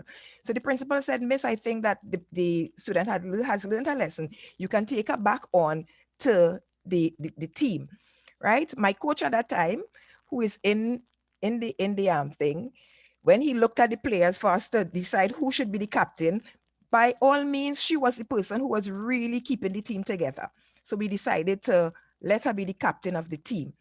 Now, as the two schools are very close by, so we had a game. So she captained the team at that game. So when I went to the school, the physical education teacher came and asked me, she said, Miss, which one of your Form 4 students transferring out, from Form 4 footballers transferring out? And I was like, none. And I'm thinking now, who do I have as a Form 4 footballer? It's only after the game, at the end of the game, right, I saw the students' parents and the coach, and they had a meeting. And then I realized what was taking place. The child, the coach apparently approached the parent, and they had tried to get her transferred before. But because of her, I will say her rap sheet, because she was an indisciplined player, that the principal didn't agree to take her at that time. She stayed by me, changed the behavior and everything. And the very first game of that season, and she captained the team. By the next game, she was gone, transferred to the next team. So I went to the parent, because I had a very good relationship with the parent, because I taught some of our students, some of our children at primary school. And I said, Mommy, if you wanted the child to leave, you could have just told me so, not put me in an embarrassing position where a teacher coming to ask me a question. So I know that based on, and I told the child, I said, I would have let you go with all thing, because I know that you want to go over there because you feel that things are better on that side. Yes, she did, and she excelled, and she would have excelled anyway, because right under me, she was already on the national team. So she would have excelled anyway. So I wanted you to, give some advice on that based on our winning at all costs mentality of a lot of the coaches in the top secondary football league. Thank you. I take a little deep breath before I answer this one, because it comes up a lot, right? Look, when we talk about coaching, we're talking about philosophy, we're talking about integrity, and all of those things, they go hand in hand. The environment you're in and how you draw parameters for your team to function, for your program to function, those are important things, right? I don't know that there's anyone that can guarantee winning anyway. So, because this game could hurt your feelings as much as you think you know as a coach, right? But when we're talking about in a player developed environment, you can actually get both done. But I think learning is winning. The more you learn, you give yourself a better chance to win something. Okay? It doesn't mean that that they're isolated, they're intertwined. We're developing players to be able to perform certain skills and execute certain things towards the end result, which is the result of the game. That's different from what you just described there. Again, that's an integrity issue with a coach approaching a player's parents, the parents who don't have the integrity to have that conversation with you up front. We're really talking about character development, which may be at the core of some of these things that are going on here. So, for example, I mentioned the things that I mentioned with those leadership characteristics, right? The young lady just mentioned that in her program, it's discipline. She has certain core values, okay? So we use those leadership characteristics as the core for within which we are working with our players. And we have those conversations about those words. What does integrity mean on the football field? What does it mean off the field? What, right? So what does humility mean on the field? What does it mean off the field? And it's a part of how we teach and grow, develop our players. So I think for Ms. Marcelino, the question here is not really whether the player is a good player or not, is the person a good person or not? And it's not necessary to judge the person, but sometimes what you see is what you get. And the behavior, if we're using the game to address players' behaviors and certain things in their character development, certain character flaws, nobody's perfect. I think that there's a way we can use our program to help with those things as well. You know what I mean? So as I mentioned before, they're going to go on into other spheres of their lives. And so what we give them in the foundation here is going to benefit them down the road. They're going to go work for somebody else. So you have to understand that you have to help those players understand how those values that you're trying to help instill through the vehicle of the game is lifelong lessons, life learning lessons that they're going to take with them. So some people are just not going to have integrity, unfortunately.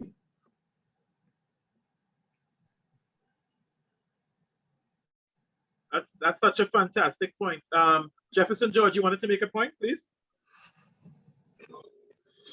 Yes. Morning again, guys. And great stuff, Kendall. I think the answers are very good, and it's pointed all towards, again, having a good, developing ourselves, basically, so that we produce and continue to show those qualities of integrity, right, and so on within ourselves. Those are difficult things to legislate, right? You can't legislate morality, and by having the different, because within the TTFA setup, right, and Mr. Spencer and they would be able to hear me out on this. The rules exist, right, to manage these things. Once you have a registered club or a registered academy or what have you, you're not allowed to do that, right? Now, the problem that we have here is with enforcement a lot of the times, right? So you find that enforcement is very, very loose, right? A lot of the clubs wouldn't go through the hassle of, saying, no, that is my player, he's registered here, and so on, and you would have to actually pay to get the player transferred based on what age you're at. Ms. Bramble mentioned the player at secondary school, and I was actually the coach working with the young girls at the time, and she really pays attention to the developing the whole person, right? And I credit her for that, because there is no such thing as a star player who is allowed to abide by different set of rules, right? Regardless of how much quality that person may have. And the young lady was, as she said, very talented. But in that setup, with Ms. Bramble there, you weren't allowed any allowances, right? Additional allowances because of your ability. And I think a lot of the times, if you look at the players that we in Trinidad and Tobago end up developing, the ones who are gifted, are talented, the ones who have ability to change games are the ones who are also spoiled. And I'm using that word, we all local here, we know what that means. They are the persons who will cheat on the runs, right? They will give less in terms of the physical effort, right? When it times to come to conditioning and so on, they are the ones who the coach will allow to do one run less, maybe, right? And it shows on the field of play when we compare those to persons internationally, the more established programs, the talented players, the Ronaldos, the Messis, Suarez, Mo Salah, and they are the ones carrying their teams, right? And not just because of their skill and their ability, but even in terms of their commitment, right? And that is something that as coaches, we are charged to develop as well. And if we keep, Kendall already mentioned, there's a balance that has to be struck between, okay, yes, this player is talented, but if I allow this player to develop attitudes and behaviors that are toxic, then the person, I'm losing the person, the player is still there, they have the ability, but this person is now, his character is being eroded, right? And as a coach, it's part of our responsibility to make sure that, we are developing the whole human being. And so those are the things too that we have to think about and to consider. And a great question by Adrian. I think the clubs and coaches need to look at what the laws currently are within the TTFA. Once your association is registered properly, there are things that you can do to address these situations. Such a fantastic point. Such a fantastic point, Jefferson, and with regards to the rules of the TTFA and also the rules that govern the secondary schools league and how players move in between schools, and there should be some serious consideration if it's not already so. And I really don't know, to be honest, with regards to how players move from one school to the other, where it's a smooth transition, because it happens sometimes. Sometimes the player wants to go to Form 6, and the school that they currently in don't offer the things that they need academically, and then the move is an easier transfer as opposed to moving a player because of ability. I know Andre wanted to make a point regarding the same. Andre, please. Both Jefferson and Kendall, in reference to, was it Coach Marcelino? Yeah. Her point just now, everybody is referencing the player, but I want to share something that has worked for me. I have something within my club that is called the Magic Triangle. Okay, because remember, we are talking about kids here that is below 18 years of age, that is still considered minors, that need their parents in whatever decision is being made. Even though parents sometimes tells you that they want, is what the kid want, right? I think we are investing in ourselves in terms of our education and becoming better people and better coaches. I think we also need the Magic Triangle is about having a good relationship between the coach, the player, and the parent. I think that relationship is important. And that means in not just investing time in educating the player, but you have to also educate the parent. Because a lot of times parents aren't educated in best practices and what might be right for the kids. So somebody comes along and could, that's why they're so easily swayed, because they don't know, they don't have a vision of what the bigger picture is, right? They're just caught up in today. And I think that's what's referred to as winning at all costs. So I think that's important. The other thing that's important is, look, in a team, in a club, in an office, I learned a long time ago from a guy who was responsible for developing a lot of players that we have seen and supported over the years on the international scene. And I remember having a conversation with him regarding player development. I know exactly where we were sitting. It was like yesterday, or more than a decade ago. And he said to me, he says, Andre, it's all about the standards, right? The standards that you put in place for your team, for your club, for your group. And that's the one thing that I can't remember anything from the conversation that day, but that has stuck with me. There are very high standards in my team, in my club, and they're not negotiable, right? Nobody negotiates them because they're there for a reason. And I think with high standards, you get the outcome that you're looking for. You get discipline, you get integrity, you get just everything, respect. You get everything that should exist in a football environment or in a workplace. Absolutely agree. Absolutely agree. And without plugging Andre, I've been, like I said, we've been friends for a long time, and we've worked together, we've collaborated, we have hours of discussion sometimes in getting his project off the ground when he started, 10 years ago. We have a couple other colleagues we work with in doing the same thing. But again, really understanding what those standards and parameters within which your organization functions is really the key. I agree with Andre, is really the key in how you make it work. Yeah. That's awesome. Dexter, please, can you unmute and ask your question, please, Coach Dexter? Yeah, pleasant good morning to pleasant morning, Kendall and the other coaches.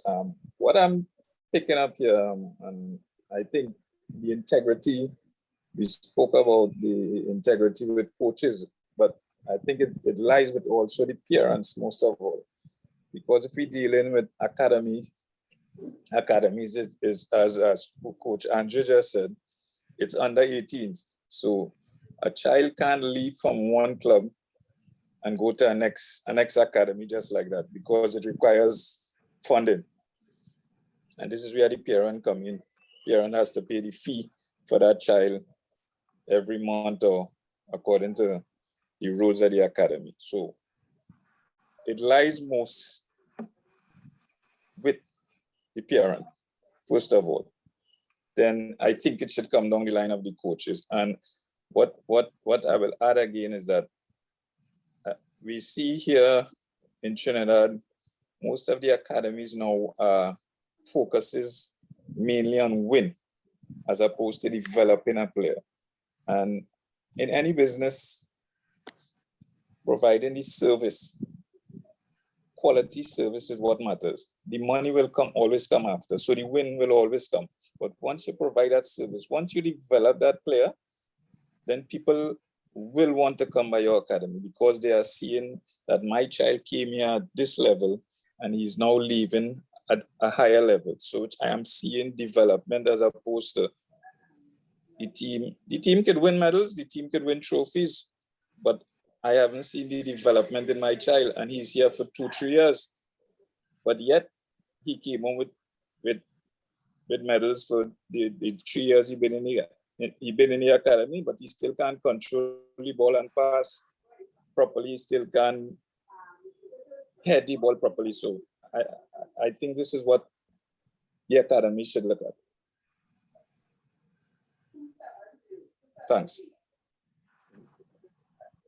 Fantastic point, Dexter. You know, that comes down to, Andrew, we're going to borrow that from you, the magic triangle, because at the end of the day, you know, when this child spends some time under this academy or this coaching school, what do you want for the child? And you see, one of the problems is, and tell me if I'm correct, Coach Kendall, in trying to sell one's academy, one would promise certain things.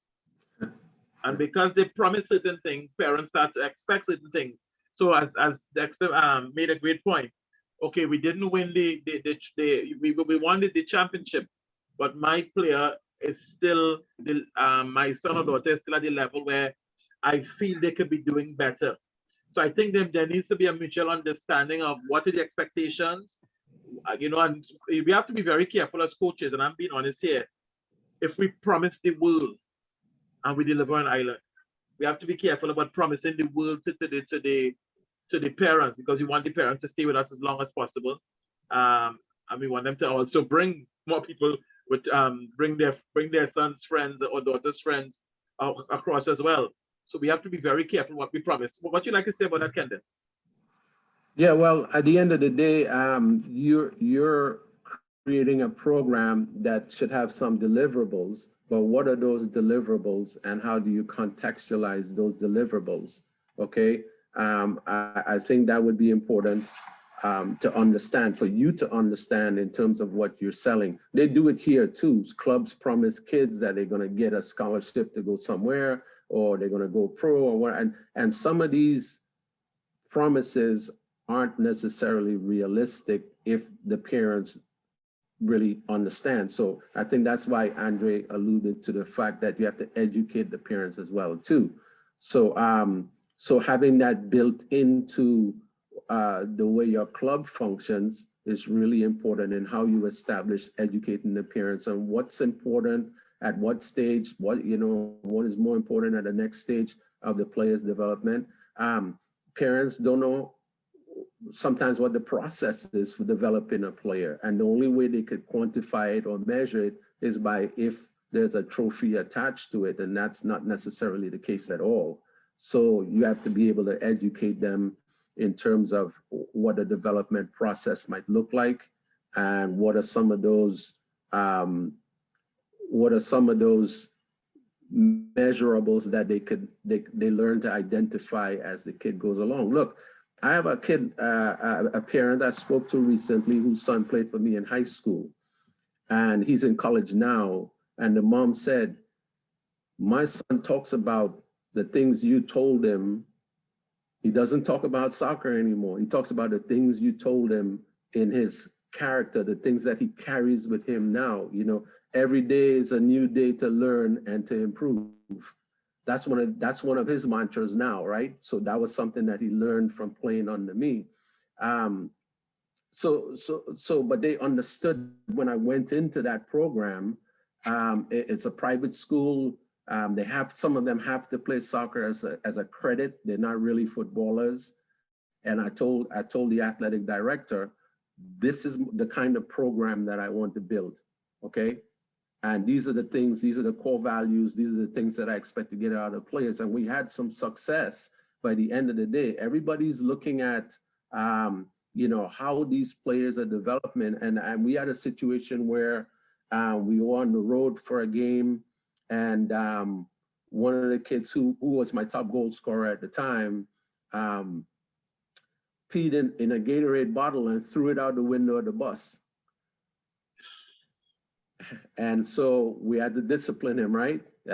So my measure of discipline, as he was going to sit out the next game, he had to do some community service, and his parents, who were very renowned or wealthy people, they came storming up to the school saying, you couldn't do this, and it's my child and he has to play. And I told the AD and I told the principal, it's me or him. It's me or him. And they supported me. And then I met with the kid one-on-one and I said, tell me about what decision you made. And he said, Coach, I was wrong. And whatever you decide in terms of discipline and helping me, I would go with it. The parents were really, really ticked off with me about it, but he understood the program that I was in. And it's not that they didn't, it's in the moment, they were so caught up in the fact that their child was, I think it was more embarrassment than anything else, but they got carried away with it. And I had finally had to sit them down and say, hey, you know, I would do this with any kid in my program, but at the end of the day, if he's not playing soccer anymore, at least he would have learned how to make better decisions when it comes to certain things. That's really what it's about. So that conversation with the parent and having those values in place are really, really critical for you to have the kind of successes you're looking for when you're talking about working with players. And you're going to win games. You're going to still win games. You're still going to do all of those things, but are we winning the people? And that, for me, is where it is are we winning the people? That's very powerful. That's very powerful. I'd like to recognize also on the call, Coach Samuel Okapudu. Coach Samuel worked with Nigeria and the senior team is on the call. Coach Samuel, if you're on, if you're hearing me, please can you just give the coaches a little bit of advice, some professional advice. We all trying to improve here. That's why we make the sacrifice to come on as often as we can. Can you give us some advice as to our personal and professional development? Well, thank you. Thank you very much. I'm really pleased to be a part of this call. Coaching is about you as a person. You have to know what you want before you go into it. I think a lot of people want to coach, but they're not coaches. You have to be a teacher. You're trying to develop young people all the way to adults. A lot of people really don't know when they go into coaching. Coaching is a life business. It's not a week. It's not something you do next week and you're out of it. It's a commitment to developing people through the game. I played it. My own way of giving back to the game is going into coaching. That's the way I feel I can give a lot back to a lot of young. That's why I went into coaching. Coaching is not for everyone. And if you're going in just because you see somebody looking good on television and so you want to be that same kind of person, it's not going to work. Even the great coaches are not rewarded when they start. It's towards the middle and the end of their career. After developing themselves through coaching education and so many other factors with seminars, it's only when you can actually say you're a coach. So I'll leave it at that. Wow, Coach Samuel, I want to pick your brain a little bit more because we don't often have that, we get you on like this. So you went from coaching Nigeria and the senior women's team and then into coaching youth.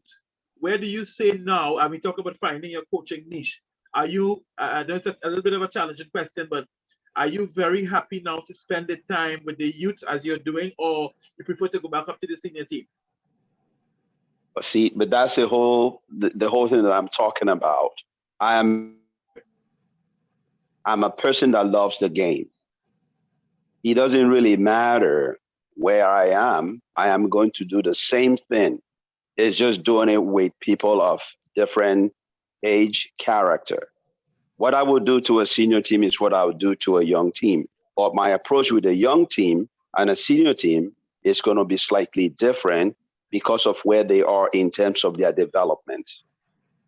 All right. So I enjoy currently I'm coaching a professional team here in Maryland, the Bobcats. All right. But I'm also involved with a youth team. So if you're the kind of coach we talk about, you cannot diverge yourself from being a part of the game. Ultimately, that is what we're talking about. Are you a student of the game? If you're a student of the game, you're going to coach youth, you're going to coach kindergarten, and you're going to coach professional. When you get to each of those levels, you know how to switch. I'm dealing with somebody who wants to play professional. Right now, asking my guys, and when you ask them this question, they are blown away. If you say you are forward, you've played 5 games. How many goals have you scored? How many assists have you given? If you have not given any one of those recommendations, how do you call yourself a striker? So which means you're not properly developed or understand what it means to be a striker. Your responsibility is goal scoring. Midfield, your responsibility is making sure it's the heart of the team, proper distribution, proper support. Your job as a back is making sure nobody around your 18. So there's a mentality that goes with the whole package of what it means to be a footballer. My job is to pull that out of these players. So I'm comfortable coaching anywhere. Professional, youth league, that's what I enjoy doing because I enjoy the game. Some people want to go professional because they think, well, it doesn't happen that way. Because you go professional doesn't mean you're going to succeed. So find your niche. It's going to work for you. Can you deal with adults who are being caught when they were 7, 18, 20, 30? How do you deal with these people if you do not have? This is what I always say this, you cannot give people what you don't have. So I'll end with that. That's very powerful, very, very powerful and very important information. Kendall, please kind of digest for us a little bit what was just said. Yeah. So Sam, thank you, my friend, for coming on. Sam is a longtime colleague and mentor of mine. This is a gentleman who really encouraged me after seeing me do some things on the field. He says, look, you got this gift, you got to go nurture it, but you got to go take a course. So that's how I got started, was with Sam's direction, and we've become very, very, very close, involved in many different things. He, through his mentorship, helped create some pathways for me into coaching education, and we work back and forth together on many things. But yeah, again, we talked about personal and professional development, educating yourself, really getting a grasp on the game from lots of different aspects. I drifted a little bit into leadership because I was doing some academic work in higher education leadership. And so all of those things are intertwined into me as a coach educator. And I can wear one hat today because I'm in one environment, and then I take that hat off and put a different hat on. This afternoon, I wear a different hat for something else that I'm doing, but it's all intertwined. At the end of the day, we're about developing ourselves personally in order to be able to develop the other people that we're charged with the responsibility to develop. So it's all intertwined, and it's an ongoing process. I mentioned earlier that because I'm going back down to coach the little ones, I went and did a little refresher course here and there just to polish up my act. Not that I can't go coach little kids, but I want to make sure that, as Sam said, I give them the same thing that I'm giving my guys that are at the semi-pro level in terms of the quality of the information that I have to share that is appropriate for them. So very important. It's an ongoing journey. I mentioned in the chat a couple of times that really coaching is the body of work that you cover over time. It's not just a one-time deal. I took a course or I coached a season. It's over time. Howard Spencer alluded to it when he talked. It's all that you have done over this window, this 20, 30 years. Sometimes that's how far it goes. And with technology now, it keeps changing. So you got to keep adding, you got to keep polishing, So yeah, it's an ongoing process for what we're doing as coaches.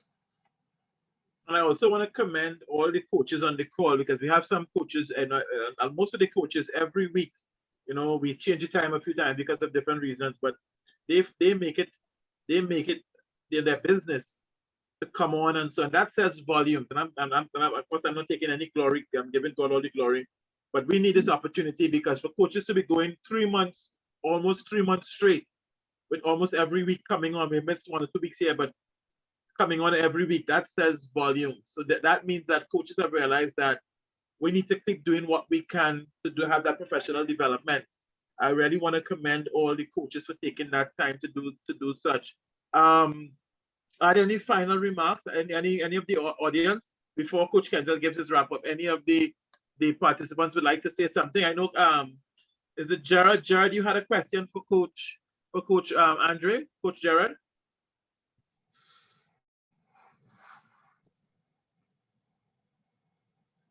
Hello? Yes, Coach Jared, you go ahead and make your point. Yes, go ahead, please. Yes. Well, thanks a lot to Coach Reyes, for that wealth of information. It's really been very, very instructive. I seem to recall you. I'm one of the older players. I think we played, and we have played against you in one of my earlier manifestations. But I have a very simple question. What are your views on physical fitness?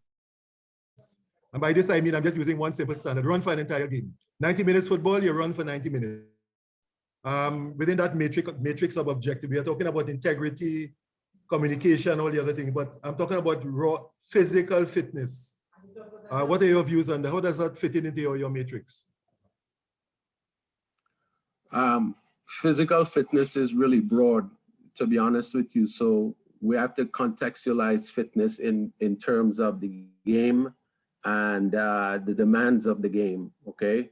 So when we're talking about running for 90 minutes, well, no player actually runs for 90 minutes in a game, is being conditioned to meet the demands of the game as they are required.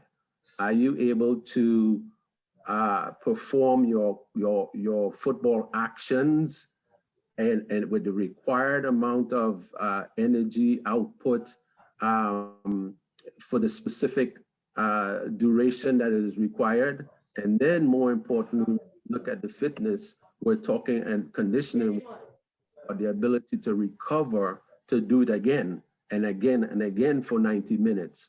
So how you contextualize what you're talking about is not just a simple piece of running for 90 minutes, it's functioning physically in terms of your physical development that can carry you to execute your football actions for the duration of the game, and of course, sometimes beyond the duration of the game. Recovery is just as important as output. Coach Spencer, Howard Spencer, you wanted to make a point? Coach Howard Spencer, before we wrap up, Coach Howard Spencer. Gideon, thanks. As a people in Trinidad and Tobago, I think the coaches here will have the responsibility of trying to change the culture of our football. And, I would like to ask Jefferson, as he's here, get the coach, well, it depends on us actually, not really so much Jefferson, but get the Coaches Association going, right? Develop code of ethics and that kind of thing that will help, right? With those same things like player transfers and things like that. And also see if we could really change the culture, the mindset of the coaches first.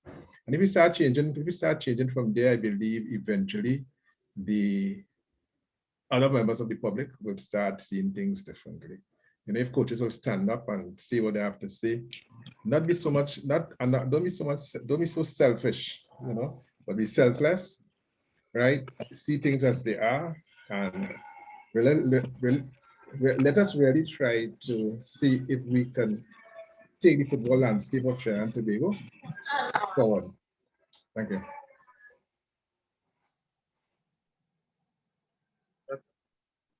That's a fun. Yeah. Sorry, Jefferson, go ahead. All right, yeah. Thank you, Mr. Spencer. And the challenge is accepted, right? And you mentioned something about in terms of us changing the culture, and it would require all of us to do that. Those who are on this call, again, Dion already did it. I applaud you. Thank you very much, Mr. Reyes. And what I like about these sessions that we had last week as well, we had Colin Rock. These are Trinidad and Tobagoans, right? These are our fellow countrymen who are excelling, you know, in what they are doing internationally at a higher standard week in, week out. We have Andre Fortune on the call with us this morning as well, right? And I think the importance of these sessions are to show us as coaches, you know, we can go to whatever level we need to go, right? If we put our minds to it, we create a proper network, and that is what the Coaches Association is going to do, right? We ourselves will not be an accrediting body, right? We have already partnered with the KMBV, right? We are working along with the TTFA, right? As we're talking about personal and professional development, Mr. Spencer as well is at the UTT, right? I personally did my degree there. It is an excellent, excellent course, and they have a whole range of things that you actually can do that will help you to broaden, you know, your perspective as a coach and to help with your personal development. So all these things we already have, and we are going to help, you know, to plug you into these different networks. I see the coach, this being the responsibility of the Coaches Association. So we would have some announcements coming up in the next week or so. So stay tuned for that. But guys, this was excellent this morning. Right? Thanks a lot all for being part. Dion, could I just add one thing? Sure. Just real quick. I have a very, very small club in Trinidad, Valence. We call it tiny. It's a tiny club. But I always tell people every time somebody asks about us, I said we're a small club with big ambitions. I think we need to be a small island in the Caribbean with big ambitions and believe that, I certainly believe it, that we should be, as a country, in the top 3 of CONCACAF. That should be our home, in the top 3 of CONCACAF. But it takes all of us to believe that and contribute towards that same objective. What a fantastic point. And if we can't do it together, and we make mistakes, we are human beings, we make mistakes. But if we could work together, I saw some conversations going on in the chat, and I think it's very healthy that 2 coaches were talking about and trying to repatriate and talk about things that happened in the past. And so very, very, very, very important. If we don't work together, guys and ladies, then we really, as we say here in the Caribbean, we're spinning top in mud. You know, we really need to work together because, and you know, seeing as Jefferson, I just alluded to it, we do have that potential.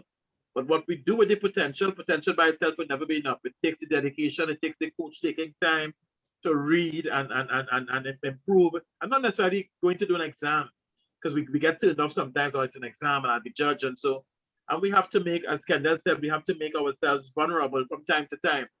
That's the only how we improve. If we improve, our players improve. We always want the players to improve. We always want players to improve, and we're very proud when the players, we see that the team is the individual as improved as an individual and as a group and as a team. But what about us improving? Right? Yeah, we may not get the recognition for it, but the recognition is doing the right thing from a scientific point of view with our players. So I think that's very, very important. And I want to commend you guys again for making the effort, because I didn't have, when I started to coach when I was 16. I didn't have this type of information readily available. It was very, very challenging to come by the information. Now it's not so hard to come by the information. So Coach Kendall, I'll let you allow just to say a few parting words to us. But it's very, very interesting topic today. So absolutely, again, let me extend my thanks to all of the coaches that took the time to join in tonight, this morning actually, and have this lively discussion.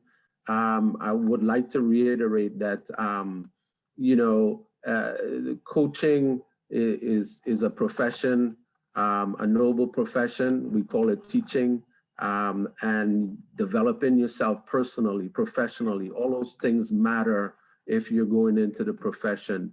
We're dealing with developing people first, and holistically, not just the football side of the game. And what we're dealing with is developing people who will in turn have an impact on the society that we exist in. Collaboration is key, guys. You know, you saw my colleague Andre's on and other people, and then my mentor Sam came on. Collaboration and support for one another, for us to be able to work collectively towards the objective. I'm not surprised what Andrew just said about where we envision Trinidad and Tobago football could be in the top 3 in the region. But it's going to take all of us. It is going to take every single entity. Look, I recently talked to someone and I said, you know, Trinidadians have some of the smartest people on the planet. We have people in space. We have people doing all kinds of stuff. If we could just come together, there's no reason why we couldn't figure out how to move football forward. Having the same vision, goals, objectives, changing our mentality, putting the work in, operating with integrity and respect. Those are the things that will allow us to shift the dynamics of where the football is, set a new paradigm, a new direction, and it'll be achievable. So again, thanks everyone for tuning in. I really appreciate you.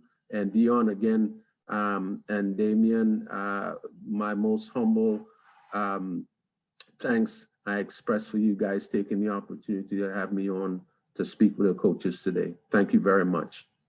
Thank you. And what I'd love you guys to do is to put in the chat for me, put in the chat for us, please, what you thought about the session today.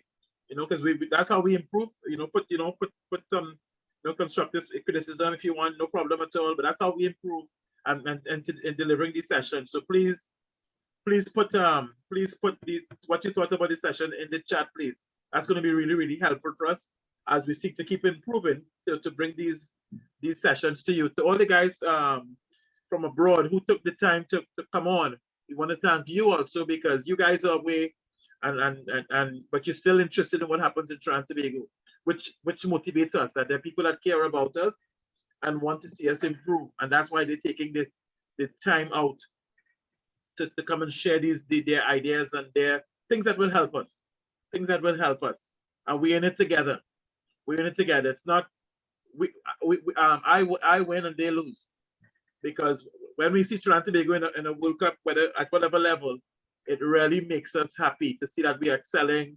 You know, we had a good run against Mexico and things. It shows the potential. But potential by itself will never be enough. Potential by itself will never be enough. Right? As FIFA says, you could only put 11 players on the field at a time. So don't worry about how much players. United States has a population of over 300 million. Right? So let us keep doing what we can. And I'm going to borrow a quote from Richard Chinapu, who's also out in the States. He always says to me, Dion, our teams have to look like they belong. What's going on? He always calls me and says that to me. He said, Dion, what we have to look like we belong. And we really want to look like we belong within CONCACAF and within the top countries, within CONCACAF. And obviously every MA has a goal. But that should be our goal, to look like we belong and from time to time qualify, if not more regularly than not. So that's not going to happen just like that, folks. That's not going to happen just like that. You know, so thank you very much for taking the time. And Coach Kendall and all the guys and Johan all the way in Seattle for taking the time to come on. I know it's a different time where you are there, but for taking the time, Johan, to come on and just sit in and share your, you know. Johan, you want to say anything? Anything to the coaches? Just in terms of you know, Kendall mentioned mentors. It's always good for coaches to find mentors to work with that can help them to accomplish their goals. But then another important keyword I was hearing him saying was the application. You know, we can do as many courses as possible, but we have to learn how to apply the things we learn, and that application sometimes takes years and years to develop. So coaching is actually a difficult thing, and becoming good at it, it's actually Not like, hey, I want to be your coach and it's going to be that easy. It's kind of difficult. So, but it's also based on the level that you want to reach. But yeah, the application part of it, that is a period of time that takes maybe a year, 2, maybe 6 months, just learning how to apply the things that you're learning, and practice makes perfect. So always be willing to make mistakes and continue to try to always become a better person and then a better coach too. So yeah, education never stops. So that's about it. It's great to see as many coaches, and I'm enjoying being a part of this mentorship with you, Dion, and everyone else. Yeah. Really glad to have you. Really, really glad to have you. So on behalf of the Trinidad and Tobago Football Association and the Trinidad and Tobago FIFA Normalization Committee, we'd like to thank all of you coaches, because without you, we wouldn't be here. Right? I always say we can have players without a coach. You can't have a coach without players. So we need you, right? We need you guys, and we want to thank you for trusting us and giving us the opportunity to bring these sessions forward. Tomorrow, if you guys can, I really encourage you to put your players on. Dr. Kamasha Robertson Martins, she's a psychologist, and she's a former top badminton player for Trinidad and Tobago. But she's now a psychologist if you see her resume is out of this world. She's going to be sharing with us tomorrow. So if you guys can get your players on to come and share with Dr. Kamasha, it's going to be really, really, I know I say that every week, but it's really going to be informative and interactive. She has a wealth of knowledge, and she understands as a player and also as an educator. She's a doctor in talent identification. So all the different little things that she's gone on to a whole different level, and we're really glad that we'll be able to get her on for tomorrow. That's from 2 to 3:30 Trinidad and Tobago time zone. Love to have you guys have your players on. Andre, if you could get your players on again. We'd love them. We really love interacting with all the youth from different parts of the world. So that players open to players from 10 to 11. So thank you very much. Thank you very much, Calvin, and to everybody. You guys have a wonderful rest of the day. Enjoy the Olympics that we get to see, and hope Trinidad and Tobago will get a medal somewhere or a couple medals somewhere. Let's give that support. God blessings to everybody, and please stay safe. All right. Thank you, everyone. Have a good day. Not everyone. Thank you. Have a good weekend. Be blessed. Have a good weekend. Bye. Bye. Bye, everyone. Goodbye. Have a good one. Bye. Bless. Thanks, Dion. Kendall, we'll talk later. All right. Thank you very much. Yeah. All right. Bye, Dion, Kendall. you got a Bye, second? Kendall. Bye, All right. Sam. Yeah. Yeah. So Kendall, what I'll do, I'll call you. Let me call you. I'll call you in a Okay. little bit. All right. No I'll problem. call you in a little bit. All right. All Good. right. Yeah, so thank you very much, everybody. Thank you. Really wonderful to have you guys on. Really, really happy to have you guys. So we'll stay on for another 10 seconds, and then we're gonna have to jump off. But again, thank you very much, everybody.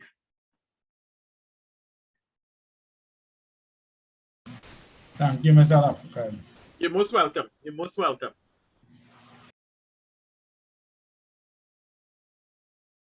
Thank you, Ma. Thank you very much.